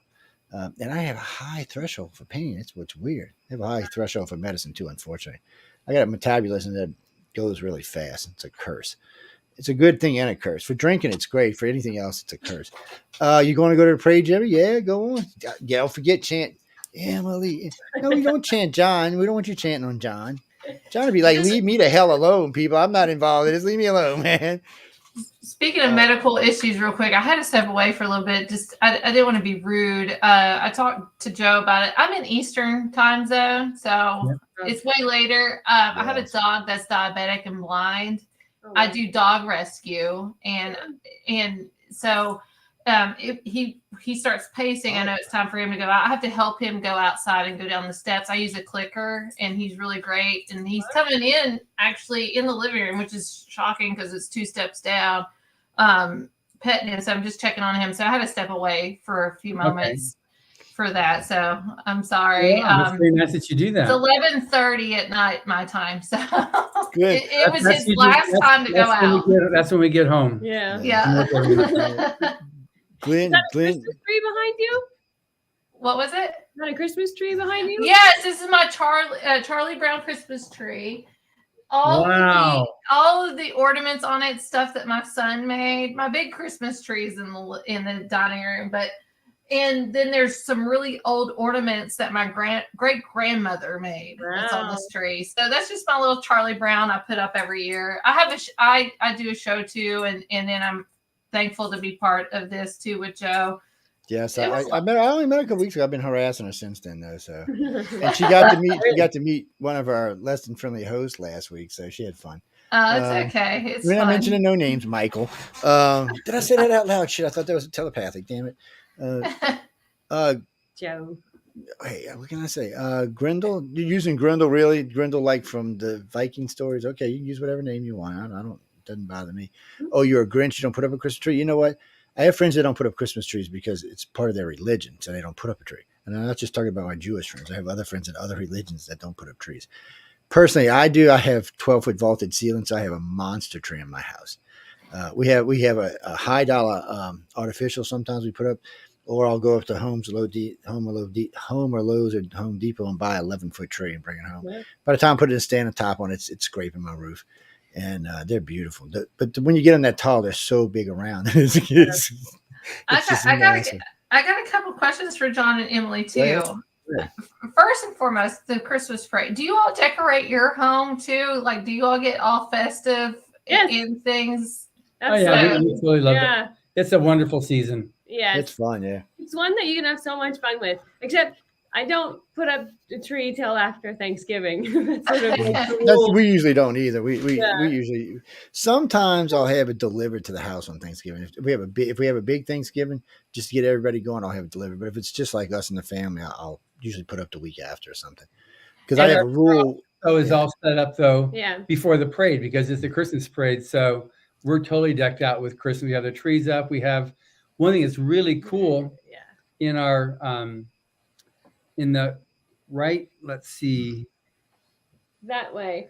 There's back somewhere over there. People. Those doors behind me there. Those go into the R1 Hubbard Library. Okay. And in the center, we have an upside down Christmas tree that we hang from the ceiling. And it's beautiful. Upside down? Is that what you said? Upside down. I took a picture tonight of an upside down tree for the first time I ever seen. I went to the Festival of Trees here in my town, and my niece and nephew play piano and drums and stuff. They had a concert, and they for the first time ever in our Festival of Trees, they had an upside down tree that I thought was absolutely amazing. So you all have one of those? Yeah, it's absolutely gorgeous. Yeah, so I love it. Yeah. So we do that, and then all the outside of the building, the lights just went up in that. We've got a scissor lift that's putting in all new lights and all new Christmas lights and trimming the trees around it so you can see the lights. Is Turley getting any decorations? Who? Turley. Yeah, no, Turley. I said Turley, didn't I? No, You should at least put a big ball in his hand, a big red one or something, green and red one or something. Yeah, he's in Salt Lake City right now. Who's Turley? No, it's Terrell from Battlefield Earth. Okay. Yeah, I just said his name wrong. He's that's him right there. Okay. From Battlefield Earth. Okay. So from Battlefield Earth. And he's a big character. We have like a big 11-foot statue that we brought to some conventions, and we had it in Salt Lake City. And Joe came out there and was trying to wrestle with it, but Hey, that's why I got my lightsaber. I had to fight his ass off my lightsaber, man. Just don't mess with me, people. Yeah. But anyway, so you had another question too, Emily? Yes, I have another question. So when it's like, I feel like this is like your wedding day. Like you get prepared, you prepare and you do all this stuff. And then it's like, it lasts for 20 minutes, maybe what you all feel like, and then it's done and over. So after the parade, all this preparation, all this stuff, what do you all do after the parade? Do you all have like, no. Oh my gosh. Okay.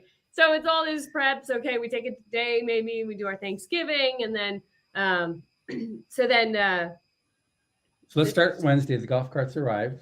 Well, yeah, we've already about 50 boxes have come in of all the ornaments and special things. Like all throughout next week, it's just parade all throughout the week, and the golf carts come, and then the step and repeat. The red carpet where the celebrities go, in the media and all the photographs, that's 200 feet long, so it's a whole thing to put that up. Lay the red carpet down, and there's a lot of preps. Anyway, so then Thanksgiving dinner, and then the next day it's back on preps, and then Saturday preps, and then Sunday is the big parade. Monday we'll sleep in and then come and do some wrap ups, get some rentals returned and whatnot. And then Tuesday, we're going to load up a van and go to Las Vegas for a convention. A 10-day convention there. Holy smokes. And then they can't sit there. Neither one of them can sit there. Convention, I fly to St. Louis where I'm a speaker at another event. Yeah, speaker at another event. And then I fly back after that. Meet back up with me. Be back up and then finish out the convention. Yeah.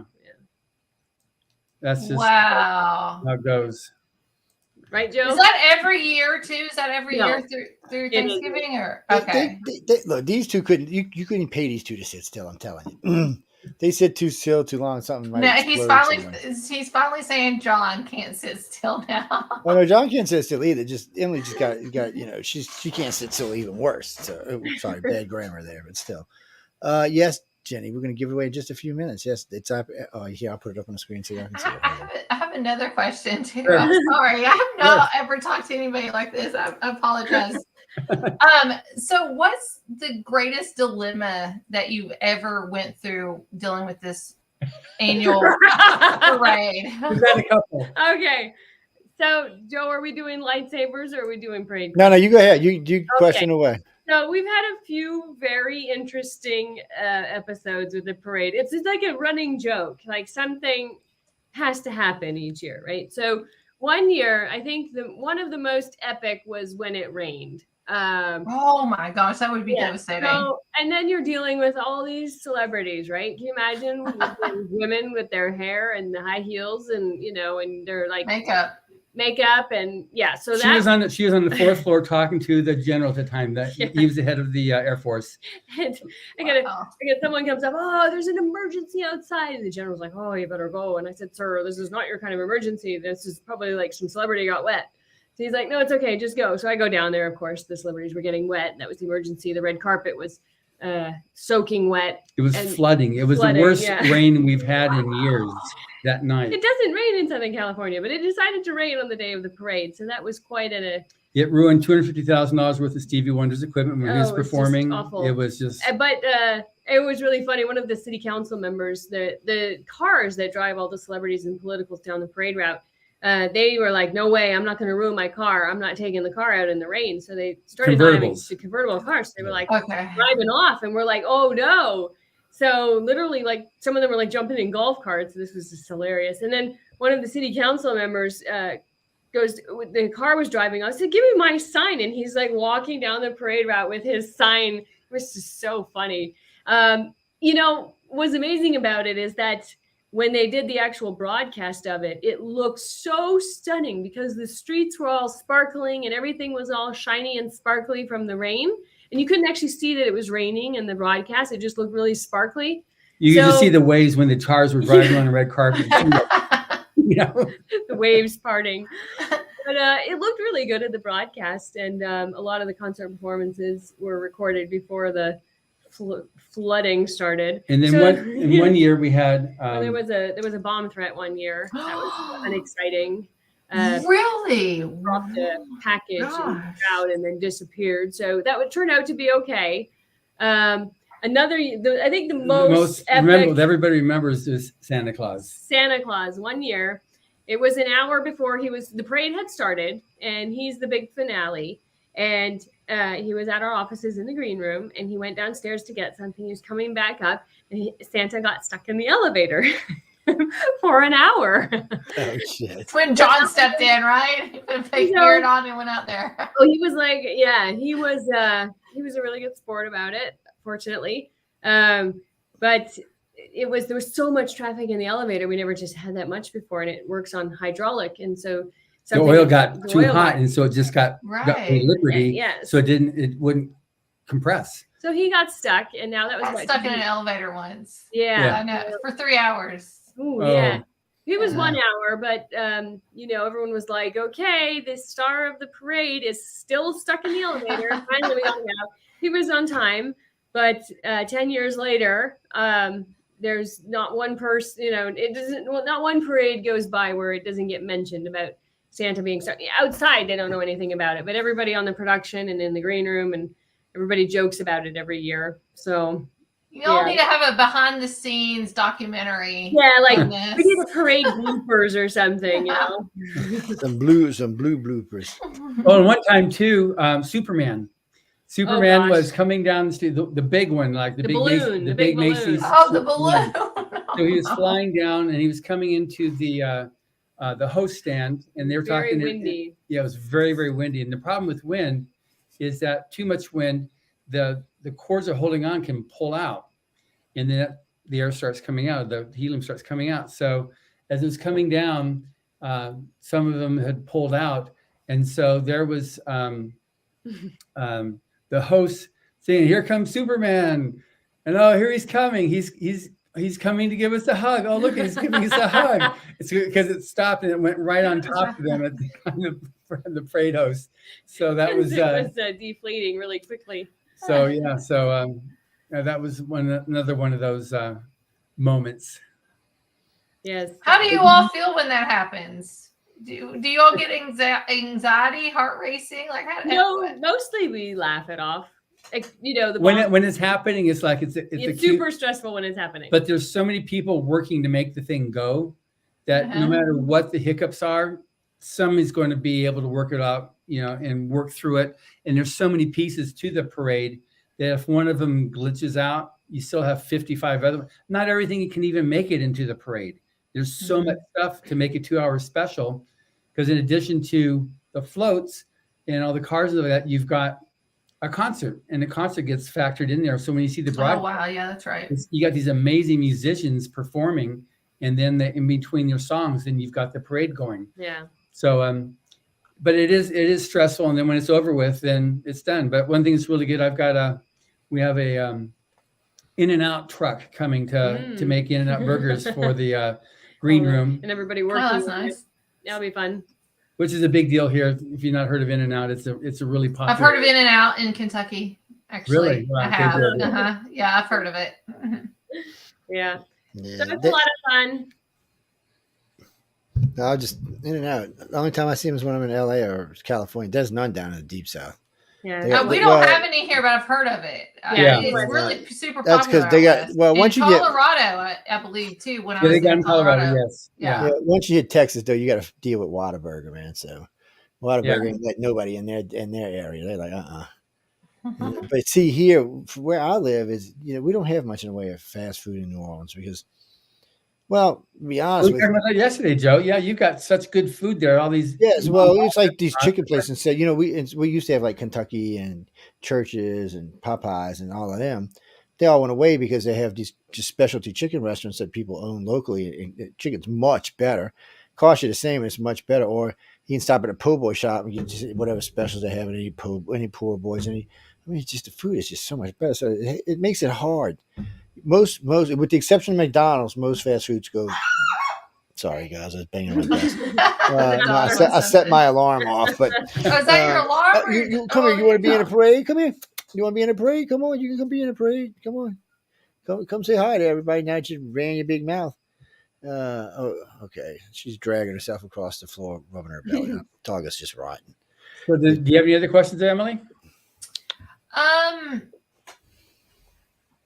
So when I want to know behind the scenes stuff a lot more, and then I want to know, like, when it's all over, do you all have that relief of it being over? Like, Sure. Okay, Yeah. we got 2 months, let's start over again. Like, get it all, start preparing. Like, how do you all celebrate when it's done? Do you all celebrate? This seems like a big, huge The parade accomplishment to is do a every year. celebration. And we've become such good friends with everybody on the production and the TV, Associated Television who owns the parade, and we all work together to pull it off. And it itself is a big celebration. And we're and after it's all done, we'll all go back to the green room and eat, and And then we have. Laugh of Then we're whatever up till stories 4 Y'all happen. need to o'clock in the do. You morning need to cleaning do up. behind the scenes. Y'all need to do behind the scenes. I want to see this somewhere. Oh, one thing that's cool too is the day before we have a whole. It's a way to happiness. It's a non-religious moral code that Owen Hubbard wrote. But one of the precepts is to safeguard and improve your environment. And so we have about 200 people that will go around, and the city helps on. They provide the tools, and we'll go around and clean up the streets so that, because you have these kids there, and you've got this crap that's on the streets and on the sidewalks that you don't want the kids to pick up and stuff like that. And then this year we've added to it where we're also offering to decorate shop windows. People can paint the windows. So the last meeting we had on this on Tuesday was there were 8 shops. So far. It just started, but we'll be helping decorate the windows and then also cleaning up the street, just so that when people come to Hollywood for the experience, it's nice, it's clean, it's decorated. The city put up some lights on the trees down the boulevard, so it should be very nice. Now I have a question too, security purposes, because we just went through this big, huge trial with this Brooks guy that took his car. Yeah. And, that happened the day before our parade last year, or before our parade press conference. And so all the media was there asking, what do you do to prevent that? So the Department of Waste Management, those huge super like mega. Cement like barricades and stuff. Like, They bring it's all those really trucks, the barricaded. big dump trucks. Oh, stuff like good. that, So big they're trucks. barricading it in so nobody Yeah. can Oh, come yeah, in with it's the car. totally closed off. You can't drive in there at all. There's no Okay, no good. way to get in driving. Yeah, and Did there's you a lot all of- watch a his lot of trial at all? Did you all watch him at all? You know, That I saw some judge- news on it, but Yeah. I didn't watch That it. judge deserves every bit of money and more in a super nice vacation, is all I can say, because he represented himself.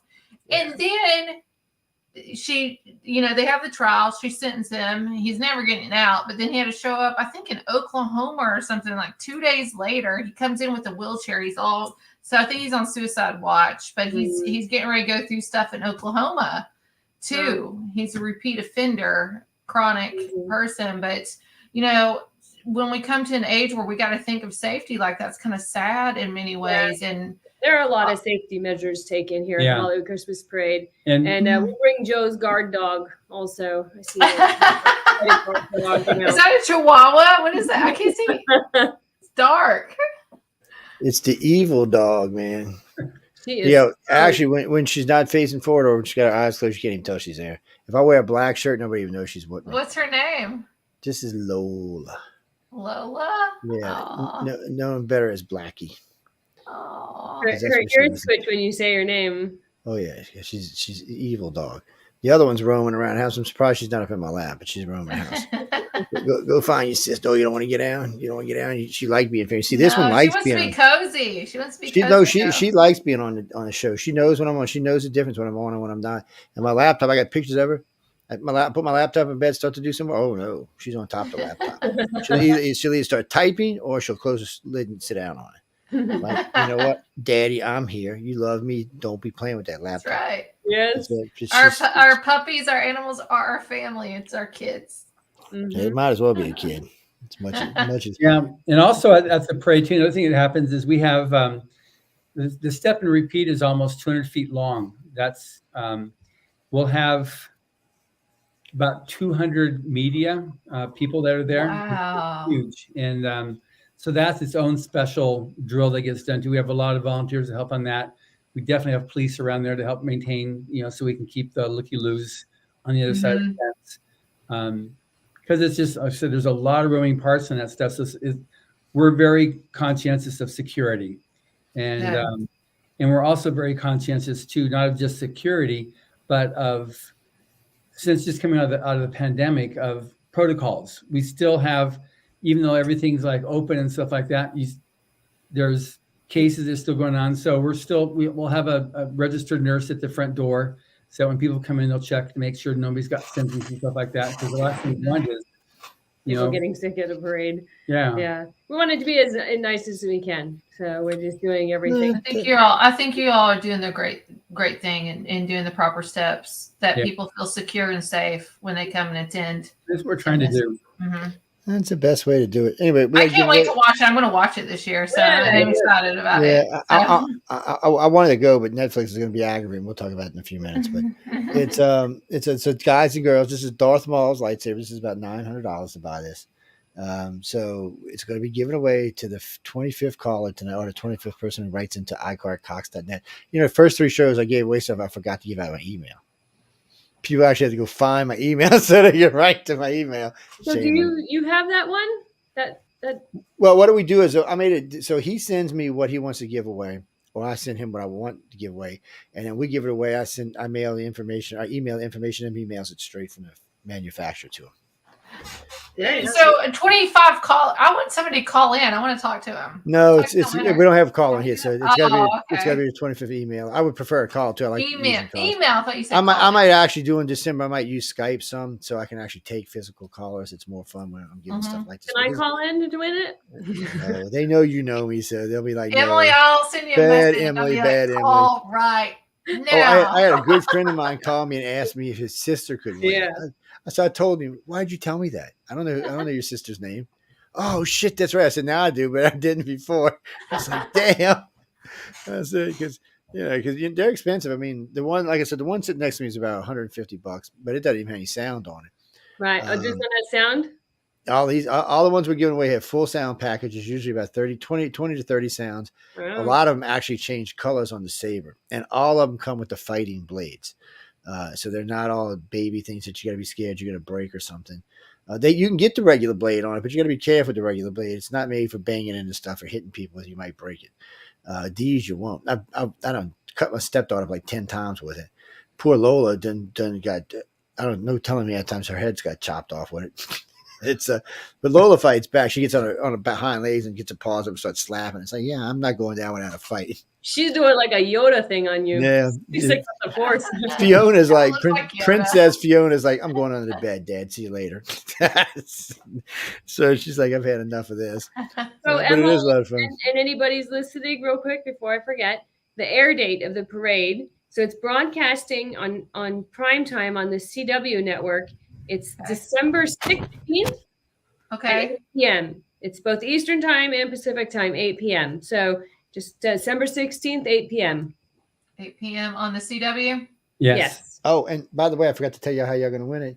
You got to know who Darth Maul killed, who he killed, the color of the lightsaber he used to kill him, and where he killed him at. You got to know all three to win it. Yeah, I know lately I've been getting a little complicated with it. Yes, you just got to know all three. It's not nothing big. If you've seen the movie, you'll know right off the bat everything I just said. If you haven't seen the movie, you're gonna have to look it up. Repeat it again, Joe. Repeat it again. What do they got to know? They got to know who he killed, where he killed him, and what color was the lightsaber he used to kill him. I mean, what color was the lightsaber of the person he killed? Sorry. Oh, the person I was gonna say. Yeah, not his, because we all know his is red. It's sitting right there in front of us. But yeah, it's the person's lightsaber he killed now. You know, it's not one of the better known Jedis. Unless you know the movie, you're not going to know who he is. I'll give you a hint though. He does have long hair, if that helps anybody out there at all. But anyway, 21st Piston that writes into the email, you'll get that, and you'll get a copy of Fear. Somebody must have ran into the tree. So you'll get a copy of Fear along with it. And then in a few minutes, we're going to give away these three down here, 36, 37, and 38. So all these anthologies are really good. You're going to really enjoy them. Speaking of that, I'm going to be giving away some, was it 28, 29, and 30? Somebody sent me a box the other day. It came in. I thought it was John, actually, but it wasn't. It was 28, 29, 30, 31, and 32. In pristine condition. These books don't even look like they've been read. So I don't know where they came from. I was like, because I said, well, I know they didn't come from John, because John would have told me he was mailing them. So I was like, maybe it come from a different publishing house. It was just weird. I'll go through it. Look, I actually haven't looked. I just looked to see what books they were in there. And but I'm gonna give away some of them during the weekend as well. We're giving away. I've got a couple hundred books in from John. I got another couple hundred books in from Barnes and Noble, sorry, and then a couple other publishing houses like Jeffrey and them deal with have sent us all like 25 to 50 books. So we got a lot. By Christmas, we'll be close to giving away 2,000 books. Last year we gave away 1,500. This year I want to give away 2,000. And it looks like originally we were only going to give away 6 lightsabers. We're already up to 8. And the guy's getting such a response with them. For every one lightsaber we give away, he gets like sales from 5 to 10. So he's ecstatically happy. And because these people running around, look, I won a lightsaber. I can just see it now. So my son wants one. My stepdaughter wants. I said, "You're gonna go buy them. Then we'll have lightsaber wars in the house." I can see it coming. These lightsabers, real quick, are these from individuals that personally handcraft these things together? It's not coming from a bulk company or anything like that. These are individuals who have small companies that just make these. So the ones like Darth Maul, you have to have permission for because it is copyrighted, because it is in the movies. But for some reason, they don't seem to have a problem with letting you replicate them. So that doesn't seem to be a problem. There is an official Star Wars site where you can go buy them as well. And but these are, because see, like this hilt right here. So there are probably, and this particular guy I'm dealing with, there are probably 300 different types of hilts you can get, not including the ones, the ones that stars use. So they all come with the sounds. They all come with different colors. You can get any color saber you want. You can get any package of sounds you want. They all vary. But the ones that are not in the movies, the ones that aren't famous, they usually sell from anywhere from $160 to $260. And so they look fabulous. Some of them even look better than the ones that the stars use. But because the stars are copyrighted and they are a replica of the original, they cost more. I mean, like I said, the last 2 we gave away were both $8.99. for a toy. Well, I guess it's not really a toy, but still. Collector's item. Yeah. Yeah. So everybody who's gotten them so far, the lady from Spain wrote to me a couple of days ago. She said she loves it. Her sons are her 25 and 30-year-old sons are trying to bribe her into giving it to one of them. She said they've been bringing me food and all kinds of stuff. I said, Maybe I need to do that for my 13-year-old kid. Maybe he'll start waiting on me. It was just funny. And my son does. Well, Dad, what you up to? You need something. I said, you're not getting my lightsaber. Forget it. The picture. Well, it's like that picture behind me at Johnson. I don't know if y'all can see it or not. I can't see it here. Maybe if I turn. Not really. You moved it around. There you go. Yeah. So this every time this gets on camera, somebody writes to me, when am I giving it away? Yeah, let's do it. I'm not kidding you. 2023, New Year's. Every time I put it on camera, I get somebody who writes to me. That thing when are you giving that away? Giving it away? Well, when I used to put the pad up, people asked me when I was giving the pad away. They're like, "Well, when you going to give that?" I said, "No, I'm not giving that away." I was like, because I'd show them stuff that they could get like off of Writers of the Future, or I'm sorry, off of GalaxyPress.com, where they can go buy them. So I just show them so people could see them. And you're going to give it away? No, I'm not giving it away. It's mine. Stay off of my shit. I'll give stuff away. Just stay off of mine. Hell, I had one guy offer to buy my microphone. I'm like, you're kidding me, right? He said, no. I was going to offer up my Charlie Brown Christmas. I'm like, dude. I said, this is a Yeti microphone you can buy online for $125. I said, for $150, get the whole kit. I'm like, come on. I said, go get you one. Because he was offering me like $300. I almost took it. I almost just said, yeah, send me $300. That just would have been mean. And then he wrote me back and they said, well, I just wanted it because it was yours. I'm like, oh, no, you're not getting it for sure now because you're a weirdo. I said, you're not getting it for sure now. And we get some strange people write in sometimes or call in or, you got some great people there too. Oh, we got some great people. Yeah, I don't want to hate. I mean, we got some really, really, really good people. And a lot of them are just great people. We just occasionally get a nutter or crazy. It's just part of doing what we do. And we expect that. What was that, Glinda? Oh, you mean the 3 books? I'm going to give away 2 sets of these tonight. And it's going to be, I got to write this down because I'll forget. It's going to be for the person who writes in number 40 and number 50. Where'd my pen go? Somebody been in my office. 40 number 50. Here it is, Joe. Yeah, that ain't going to help me none on the side of the planet. Yeah, that ain't help me none. So y'all seen Dosmo. We're going to get this out of here. Y'all go look it up for yourself. And I will check in a minute. Number 40, number 50. I can write it down. All right, write it down for me. Number 40 and number 50. So y'all want to know what the questions are going to be for these books right now. The other day I asked you who sponsored them. So I'm going to ask her again. So we're going to ask again for both of y'all. Who sponsors Writers of the Future? Okay. It amazed me that I got 200 responses the other day and only 3 people got it right. And it's on the answer. Everybody go back and listen. Go back and listen. Put on slow-mo. Amplify Emily's voice and listen. Well, I mean, come on. When I show the book, I get right there. It tells you. Right there, it tells you. So yeah, Emily got plenty of books. They got so many books in this office they're in the library. It's fabulous. I mean, it's well put together. It's well. I mean, everything's in there you want to read. You're probably sitting there for years and just read and read and read and read. I read them all.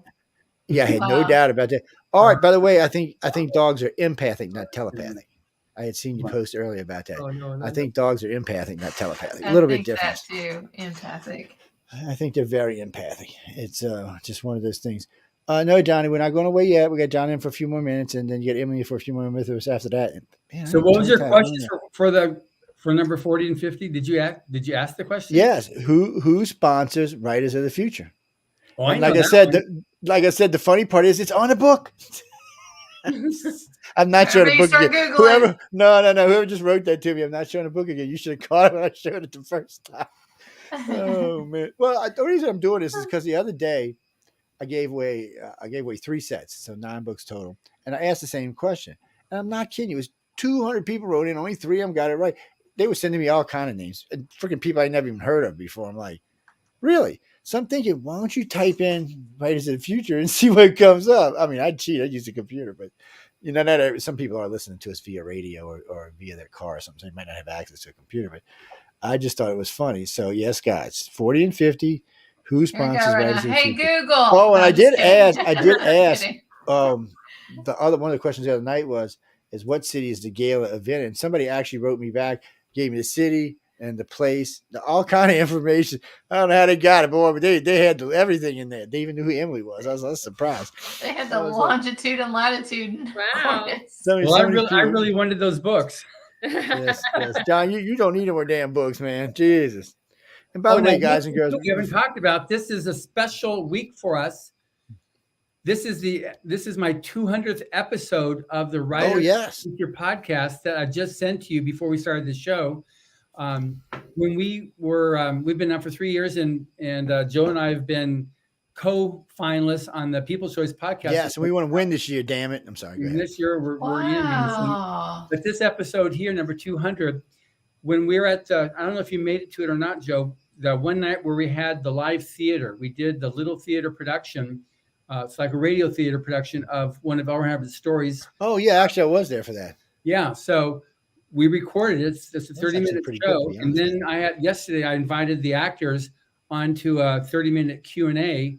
So what you're going to get now is the show and the 30-minute Q&A of the actors of what makes good dialogue, because they're all pro actors.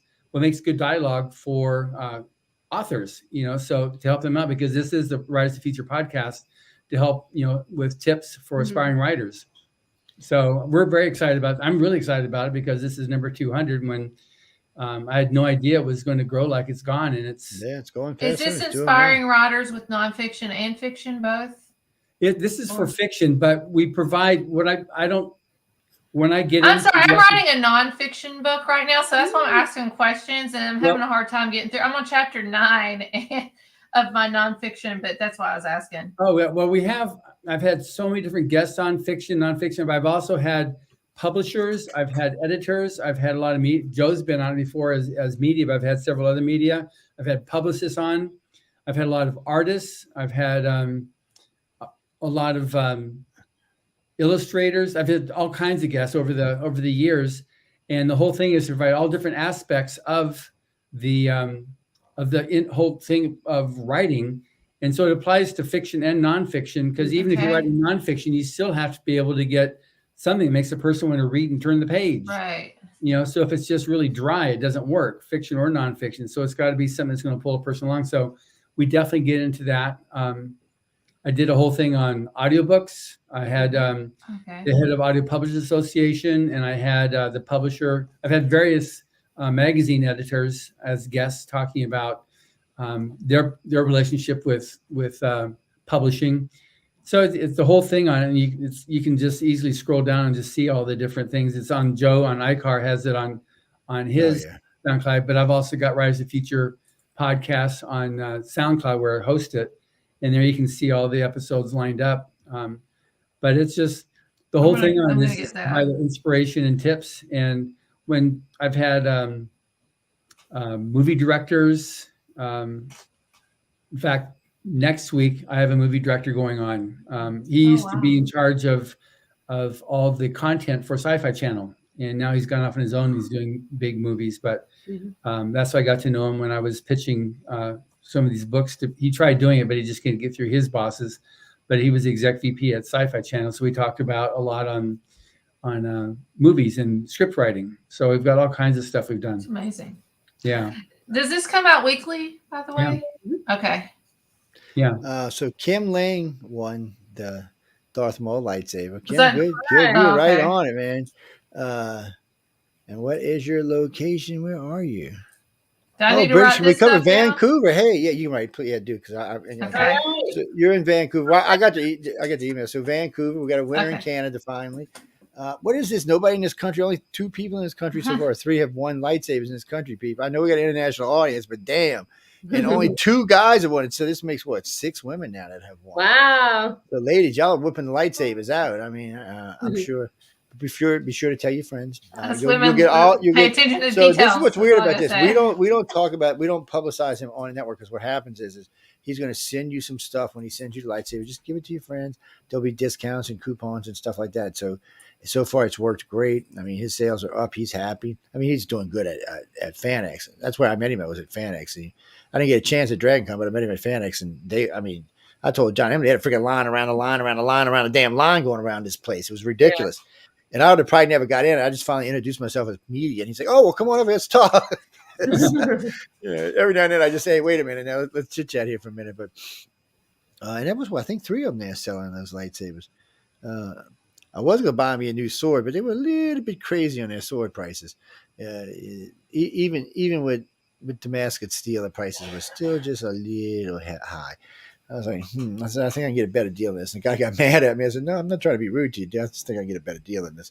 By about $400. I think I can get a better deal than this. It's kind of funny. Yes, L. Ron Hubbard sponsors Right of the Future. You don't see it on the book. Let me show you one more time. Oh, L. Ron Hubbard?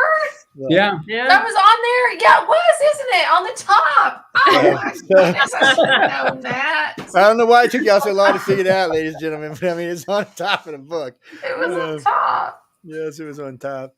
Who do we got? Who's number 40? Who's number 50? That's what I'm looking at right now. Number 40 is Brian Tables in Tampa, Florida. Hey, how you doing out in Tampa? Hey. Oh, you down there with them lousy Bucks. I feel for you because I got them lousy Saints. Hopefully he's doing okay from the hurricane. Matter of fact, my lousy Saints are going to play John's lousy Rams this weekend because they both just, I can't say the word they are right now. Hubbard, wasn't it? They're just bad. We'll leave it at that.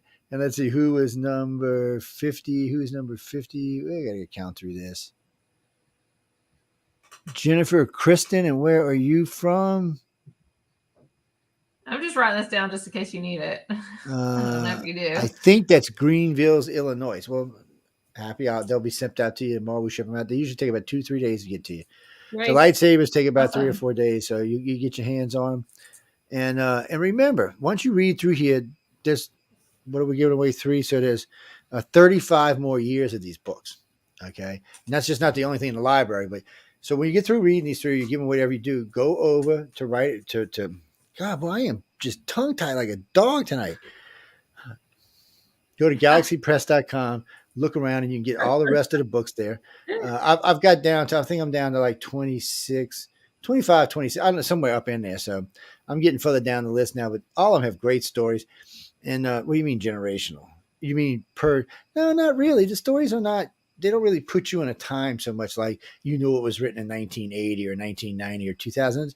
They're not really written like that. Not anything I've read so far. I can't say that now. Like if you read some of L. Ron Hubbard's books, there's different stories that they sent me to pad and I listened to. Those put you in different time zones. Not so much in the time he wrote them, but he puts you. He does a good job of painting an alternative existence or an alternative time. It's all I can tell you is read them. It's too hard for me to explain, but I've enjoyed them. John, he got me for them, and there's quite a few of them I've gone through now.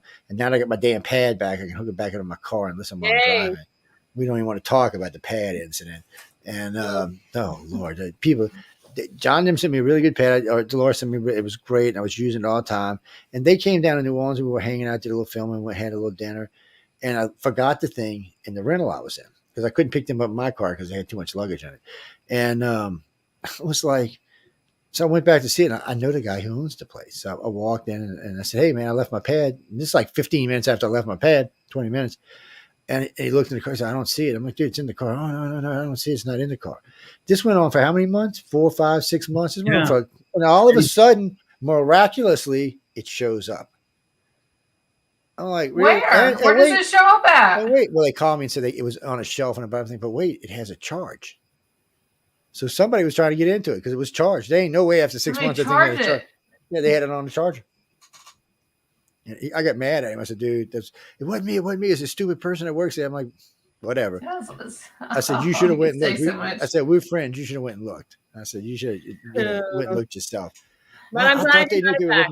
Yeah, you got it back eventually. And all your files and everything on there is okay, right? Well, no, it's not. All that's on there is, is a bunch of L. Ron Hubbard stories in both audio and in text. Now, all of our audiobooks were done multicast, so like radio theater. Yeah.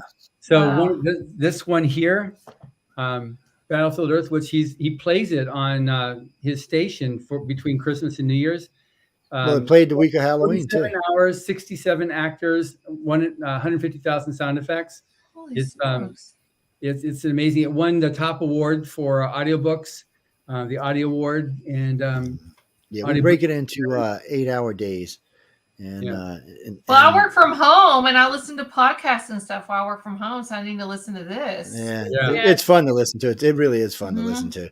And if you have an account with Audible, it's 1 credit. Yeah, I do. Yeah, it's 1 Okay, credit. it's on there. Yeah. Okay, I I need to look at it. 3,000 5-star reviews on Audible. yeah, Wow. Pete said the audio is better than the movie. For sure. I believe that because it's a book, right? It's I don't written want to from say the that, book. but it is The books true. are always, It is true. In my Books are opinion, always books are better. always better than the movie. There's more in it. It helps you to. Well, okay, Martha, where you going, baby? Don't shoot Daddy while he's sitting here. Martha. Sorry, yeah, Martha. This is Martha. This is Martha. Oh, well, never mind. She was Okay, misbehaving. I was thinking a sweet little. No, I she thought was it was another dog misbehaving. down there. That was going to be a Yorkie named Martha. It's, she decided Got she a wanted to go chihuahua. sliding off the thing underneath my feet down there. I was like, It's usually not in this room. It's usually in the other room. I don't usually keep it in the office. I put it back here every once in a while by Bob back here just to aggravate people. But not the lightsabers in here, not too much. And John, you seen it? Oh yeah, you can see it. I didn't realize it. I should have asked y'all to find the thing out of place on this shelf, which is the Crown Royal bottle right there. Yeah, I see that. That's from what now 3 years ago. Still ain't drinking anything out that bottle. That tells you see how much I don't drink at all when I'm at home. It's there. Just when he comes to see us. Yeah, just when I go see John, and John makes me drink people. No, he doesn't. I'm just teasing. John's a good guy. I like to give him trouble. He's a really good guy.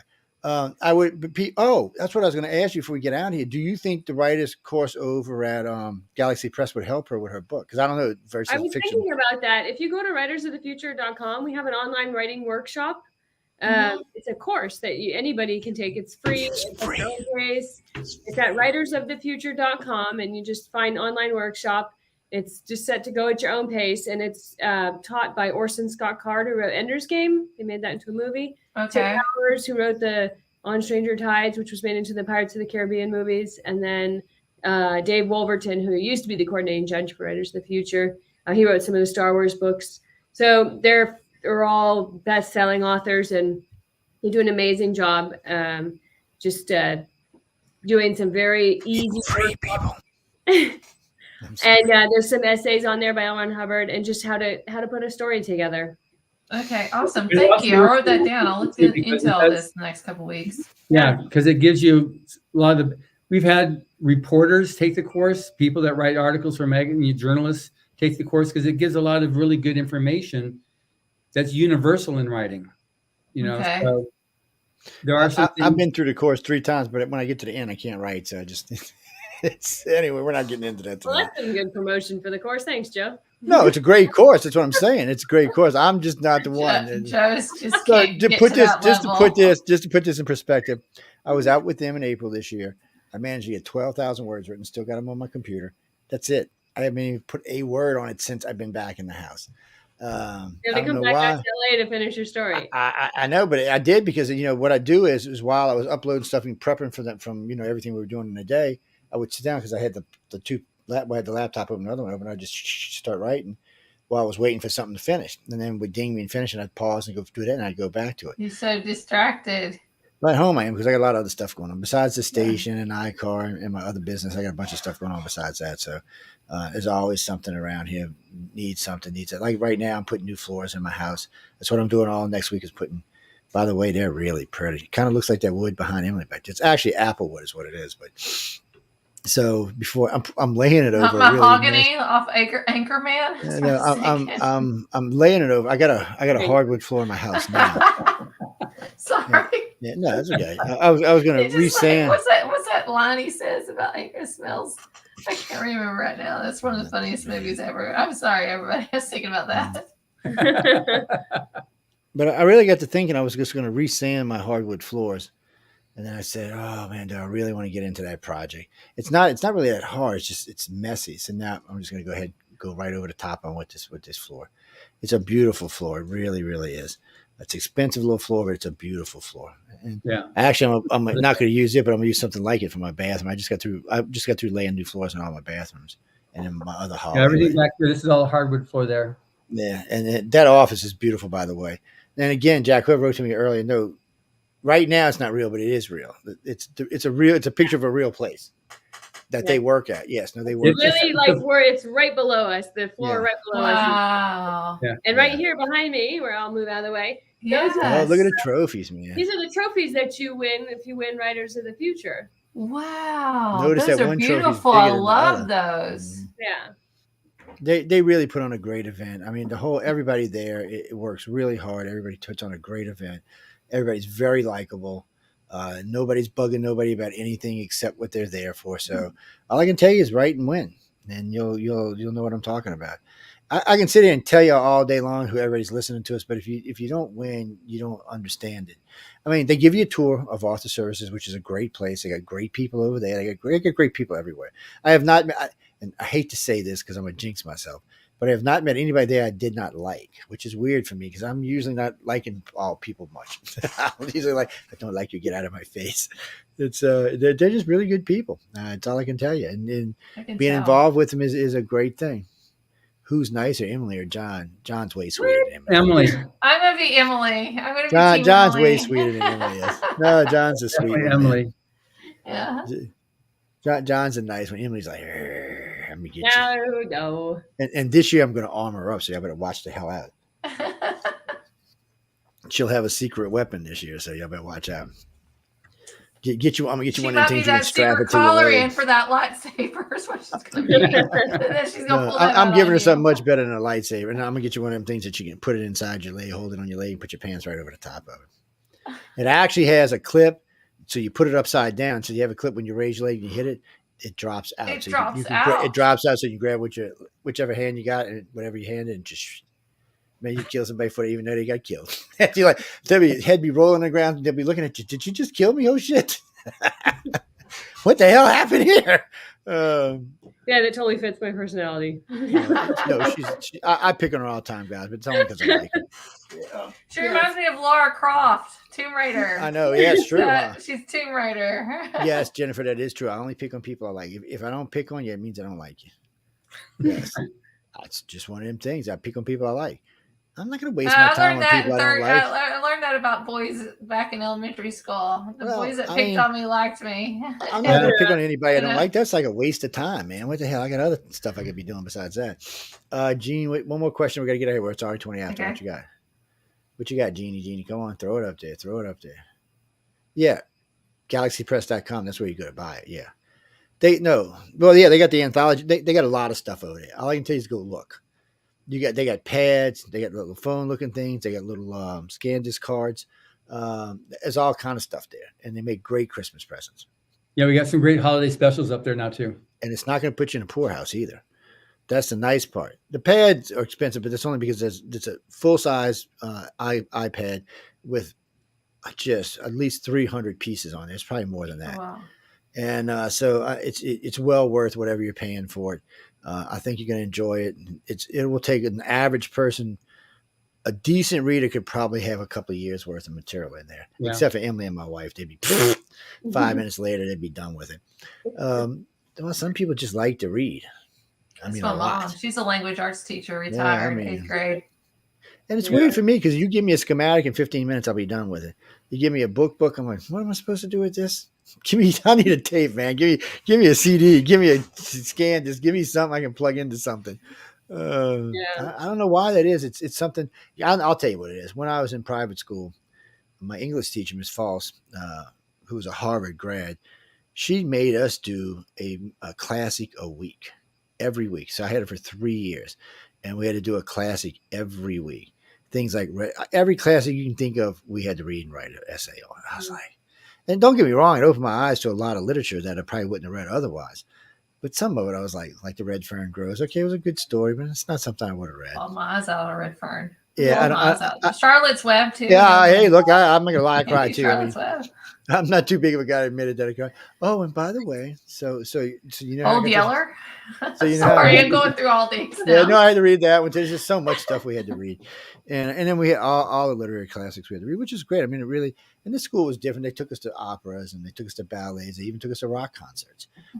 They just wanted you to have a really well-rounded education. They wanted you to understand the arts, which you're not going to get in a public school. It's just not going to happen. Right. But in private schools, you know, it was nice. I had a really good education. It helped me when I get my degrees. It helped me to do that. So it was really nice. I enjoyed it. Jimmy Bean, like in Jim Dean, Jimmy Bean. Is that what you're telling me, man? I'm confused. Or you like coming Dizzy? Over here to Kentucky side? I know. Dizzy. Are you going Dizzy Dean like you're from Mississippi or something? What? Real quick. who's the boss? John's the boss. Well, Emily's the boss, but No, still, we're gonna say Emily is John's the- the yeah, boss. We're gonna Emily's say the I like John's. We're gonna boss. say John's the boss. I think there's a good balance actually too. Oh But no, they're an excellent team. They're an excellent.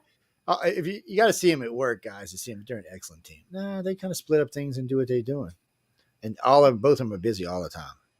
Well, there's always something to do when these are going on. There's always something that needs to be taken care of or watched over or talked about, or they give lots of lectures. There's lots of just 5 days of basically learning how to write and learning how to do art, and they're great courses.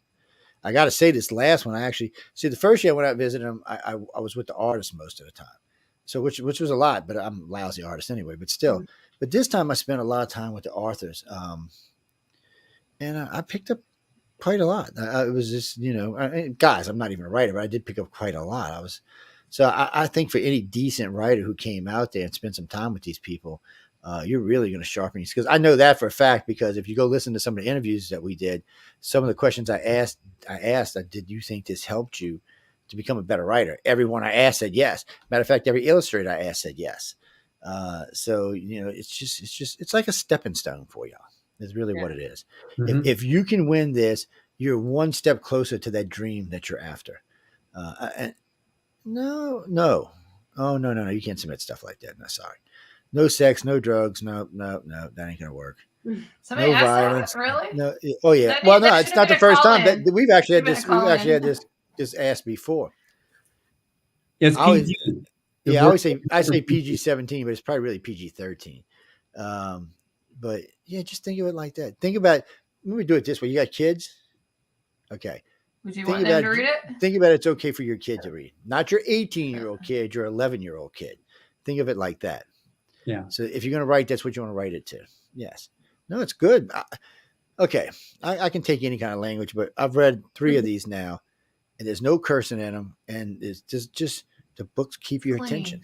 They keep your attention. And I'm not easy. Let me tell you what, it's not easy to keep my attention. I'm ADD, DDA. So I'm double it, Bobby. So, I need something that can hold me still. I enjoyed it. With 38 though, I got to read it a couple of times. Cause I got to read it. John had sent me a copy early. So I read it at home, then I read it on the plane. I actually read it twice at home, then I read it on the plane. And for some reason, I told him that when I got there, it sunk in better on the plane. I have no idea why. It just did. It's the altitude. Yeah, maybe so. Altitude always helps with everything, I promise. But I took my mom to the Stanley Hotel in Estes Park, Colorado. That's where Stephen King wrote The Shining. And they have the drink red rum. And my mom, I was like, you can only handle one of these, Mom. Do not drink 2. Do not, because the altitude affects everything and how you think. And she went for number 2. She did.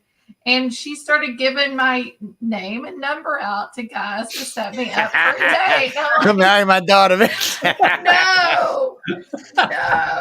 And so altitude changes everything. That's what happened to you in the airplane, Joe. Yes. Well, I mean, we just got back. We were in Denver just recently, not too long ago. When we went out to FanX, we drove. So Denver, it was weird for me because we stayed at several places at 8,000 feet or higher. But when I got to Denver, I had a hard time breathing. Denver's only at 5,000 feet. That's not it's a mile. I think it was the pollution, not the height. But anyway, we'll leave that alone. I love you people in Denver, I do, but I didn't think your town was as. I mean, y'all supposed to be Colorado. Your town's dirtier than New Orleans is. You're talking about downtown Denver? I'm sorry, I've done a lot of travel there. It was Boulder. I was disappointed, is all I can say. Yeah. Outside of Denver. The other places I stayed, like there's a couple other places I stayed in Colorado. They were beautiful. People were great. Everybody was friendly. We had a good time. Everybody was nice in Utah. And I hear people horror stories about Utah. I've been in Utah 4 times now, and I've never experienced anything but niceness. I mean, they're very nice. They're amazing. We sell more books at the show there in Salt Lake City than any other show. It's wow. Yeah, I really enjoyed them. What we're gonna go. We got to get out of here. Any guys, tell them again what day's the parade? What day is it gonna re-air? So the parade live is on the 27th of November, so it's coming right up. It's at 6:00 in the evening is when the actual parade itself starts, and then on the 16th of December is the airing on the CW network at 8 p.m. and that's Eastern and Pacific time, both 8 p.m. On the live, will that be on like? Can we see that like on YouTube or Facebook or? No, there'll be some people putting clips up on YouTube and stuff, but it isn't going to be like, you're not going to see Eric Estrada and Montel Williams and Dean Cain up there announcing everybody. You're going to see somebody on the street with their little iPhone, type of thing. All right. I'm going to definitely watch this. I'm excited. Are they airing it in LA the day of the parade? No, KTLA, which I is would have pirated it, man. I would have put it on. It will air also sometime in December.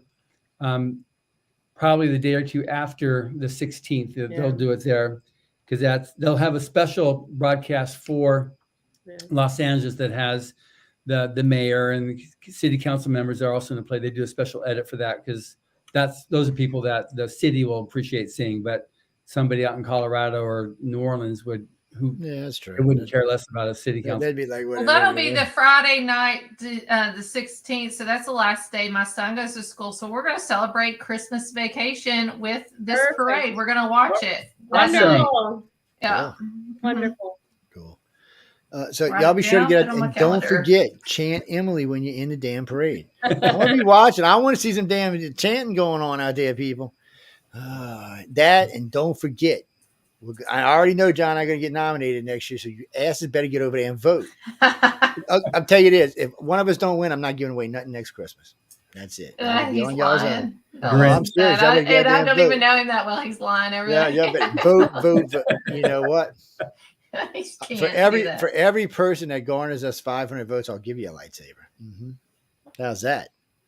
Oh yeah. Well, it's not for another like 6 months or 7 months or something, so it's going to be a little ways. But I will. I'll hook up anybody who wants to. Hey, that's cheating. That ain't cheating. You got to be listening to get the saber. So how's that cheating? Oh, that's true. I see. But yeah, no, for every 500 votes. Mm-hmm. I don't know. We get. Well, that's like they send us the honorable mention thing. Well, I ain't gonna buy a trophy for honorable mention. It just isn't me. But we usually have 5 or 6 shows that get submitted. Usually. 1 year, 3 of us made it, but just John and I made it. Nobody else made it, and it looked like we were doing pretty good. I mean, it went on for a week. It's weird the way it works. So everybody gets to vote. 5 million votes. Yeah. So yeah, we made it out of 5 million. So first round is just everybody gets to vote, and then the second round, how many they pick? 5,000? Or is it 5,000? Is it 2,000? Yeah. So out of the people who voted, they pick another base of people, and they get to vote on the finalists. So get your asses picked so you can vote for us. I don't care. Go out there and strip or something. Just give me a damn trophy. I want a trophy. I'm not talking about the girls. I'm talking about the guys. Chippendales. You go over there, There'll be some Chippendales going on out there. Just vote, people. No, we're getting back to the parade. TikTok challenge over here is what I'm thinking. Yeah. It needs to be a TikTok challenge. That's a good idea. I might put us on TikTok for the voting next year. That might actually help. Okay. Yeah, well, we actually, I haven't done it with this show, but we've been working on the live setup for TikTok. So, speaking of that, before we go, we're going to be, we're already on one Christian broadcast now. Now we're going to be on another. He mentions this after the Chippendale. Hey. Lord have mercy is all I got to say. What do you mean? Christian women let me tell you something. Christian women watch Chippendales, and sometimes they get a little wild when they watch the Chippendales. I know quite several. By the way, we're going to talk about Jesus now, everybody. We're not talking about Jesus. We ain't brought up Super J's name. We were talking about somebody else. But it's anyway, people. Pay attention. Go out and enjoy the parade. I hope y'all all have a lot of fun. Anybody who attends and you want to drop us a line, feel free to drop us a line. No, whoever said that, I can't really. Even if I could get somebody out there to stream it for me, they would sue me if I streamed it live over the network. Yes. Sorry about that, guys. It's Hollywood. They're funny about what you stream with theirs. Yeah, you gotta have a right to stream it, and they're not going to give it right away. So but go out and see it. We'll see it on the 16th, but y'all go see it now. On the 18th. Yeah. Yes, y'all go out and enjoy it. Have some fun. Yeah. Have some fun. Bring some food with you. Get your In-N-Out burger. Go sit on a curb and enjoy it. Yes. Janine, I have no idea what LA's liquor laws are. I don't know if you have open containers or not. I'm not from there. Can they drink on the street in LA? I know they can in New Orleans, but see. No. Can we do a watch party? Can you do a watch party on the Well, there's so many different restaurants along the route that people go into the restaurants there too. Yeah, see, there you go. For the people who like to drink, there you go. That's how the parade originally started. It was originally created to bring business to Hollywood for the business district. Okay. So go out and enjoy the parade. It's kid friendly. Yeah. Bring your kids. Go let them see Santa Claus. Having a good time. Y'all are idiots tonight. I'm not even going to bring that. I'm sorry. Anyway, we got to go. John and Emily, thanks for coming on, and I always love having you. Nice meeting you both. Thank you very much, Joe. But again, people, go out and when I say I'm not talking about voting anymore, but go out, write your thing, and submit it. And I'm going to tell you this before we go, because I've met the people who go over the stories, and I've met the judges. So they truly do blind judge, by the way. Your story goes through somebody, and then it goes to the judges. When the judges get it, it's a number. They have no idea what sex, color. They don't know what you are. They have no idea. All they get is a story. And unless they're telepathic, I'm sure that's all they're getting is a story. So they're just going to read your story, and you'll win on that. So submit. The worst thing that's going to happen is you'll get a letter, or Joni will call you and said you didn't make it. Or you might even get an honorable mention, or you might even get something else. But you can't get anything if you don't submit. Okay, that's all I'm saying. And no, why y'all always ask me that? No, they don't pay me for this. Jesus, I get this question like once every 3 shows. No, I like John and Emily. That's why. If I didn't like them, I wouldn't do it. Yeah, that's just how it is. No, because they're good people. Yeah, they're good. Yeah, I don't meet that many good people. Good so wins. That's what they are. They're good wins. Yeah. So when I do meet good people, I like to keep them around. There's so many of y'all out there that are just strange. We'll say we won't be mean. We'll just say strange. But guys and girls, go out, enjoy the parade, have a lot of fun. And again, drop us some pictures, drop us some lines, send us some stuff so we can put it up there. And don't forget to chant Emily. I'm gonna be watching on 18th. I want to see this. Or you can try double Emily. How's that? Yeah, Emily. It's can't go wrong with Emily. That's all I can say. Oh no! If she seen y'all trying Emily, she'd turn red like a crawfish, man. She'd be like, "Oh my god, let me go back inside." No, now, I don't think she's that bashful. We're going back on the show. I think next Wednesday, invite me back on again for this thing here. And what we'll do is we'll have 2 tickets for the grand. If you think that would be of value that we can give. Yeah, we might as well give it a try. Yeah, here in Los Angeles. Yeah. So he's talking about Wednesday night. They're going to come join me on Wednesday night, and we're going to talk about this and a couple other things. And it's a different audience. UFO Uncovered has a much larger audience than this show does. So tonight, last time I checked, we were at about 1.77 million. So don't get me wrong, I'm not complaining. Just UFO Uncovered right now has been running around 3.5 million. So it's double the size audience, and it's a different kind of audience. As we have a lot of political people listening tonight. People listening to UFO Uncovered may actually enjoy the parade. So go out, have some fun. I'm gonna have to listen Wednesday. Well, you can come join us. Feel free to, if you want to come join us. It's early. That's 6 to 8 though, so that's 7 to 9 your time. But if you want to join us, just stop by and join us. On that note, guys and girls, we're going to get out of here. I want to thank John and Emily for coming and hanging out with us. I want to thank the other Emily for coming and hanging out with us. What do you mean? Is the other Emily going to be a fixture? I don't know. We haven't talked about it yet. I'll let you know when we do. And on that note, good night and stay tuned for Spaced Out Radio. With the crazy man. I love Spaced Out. Good night, guys. Bye-bye.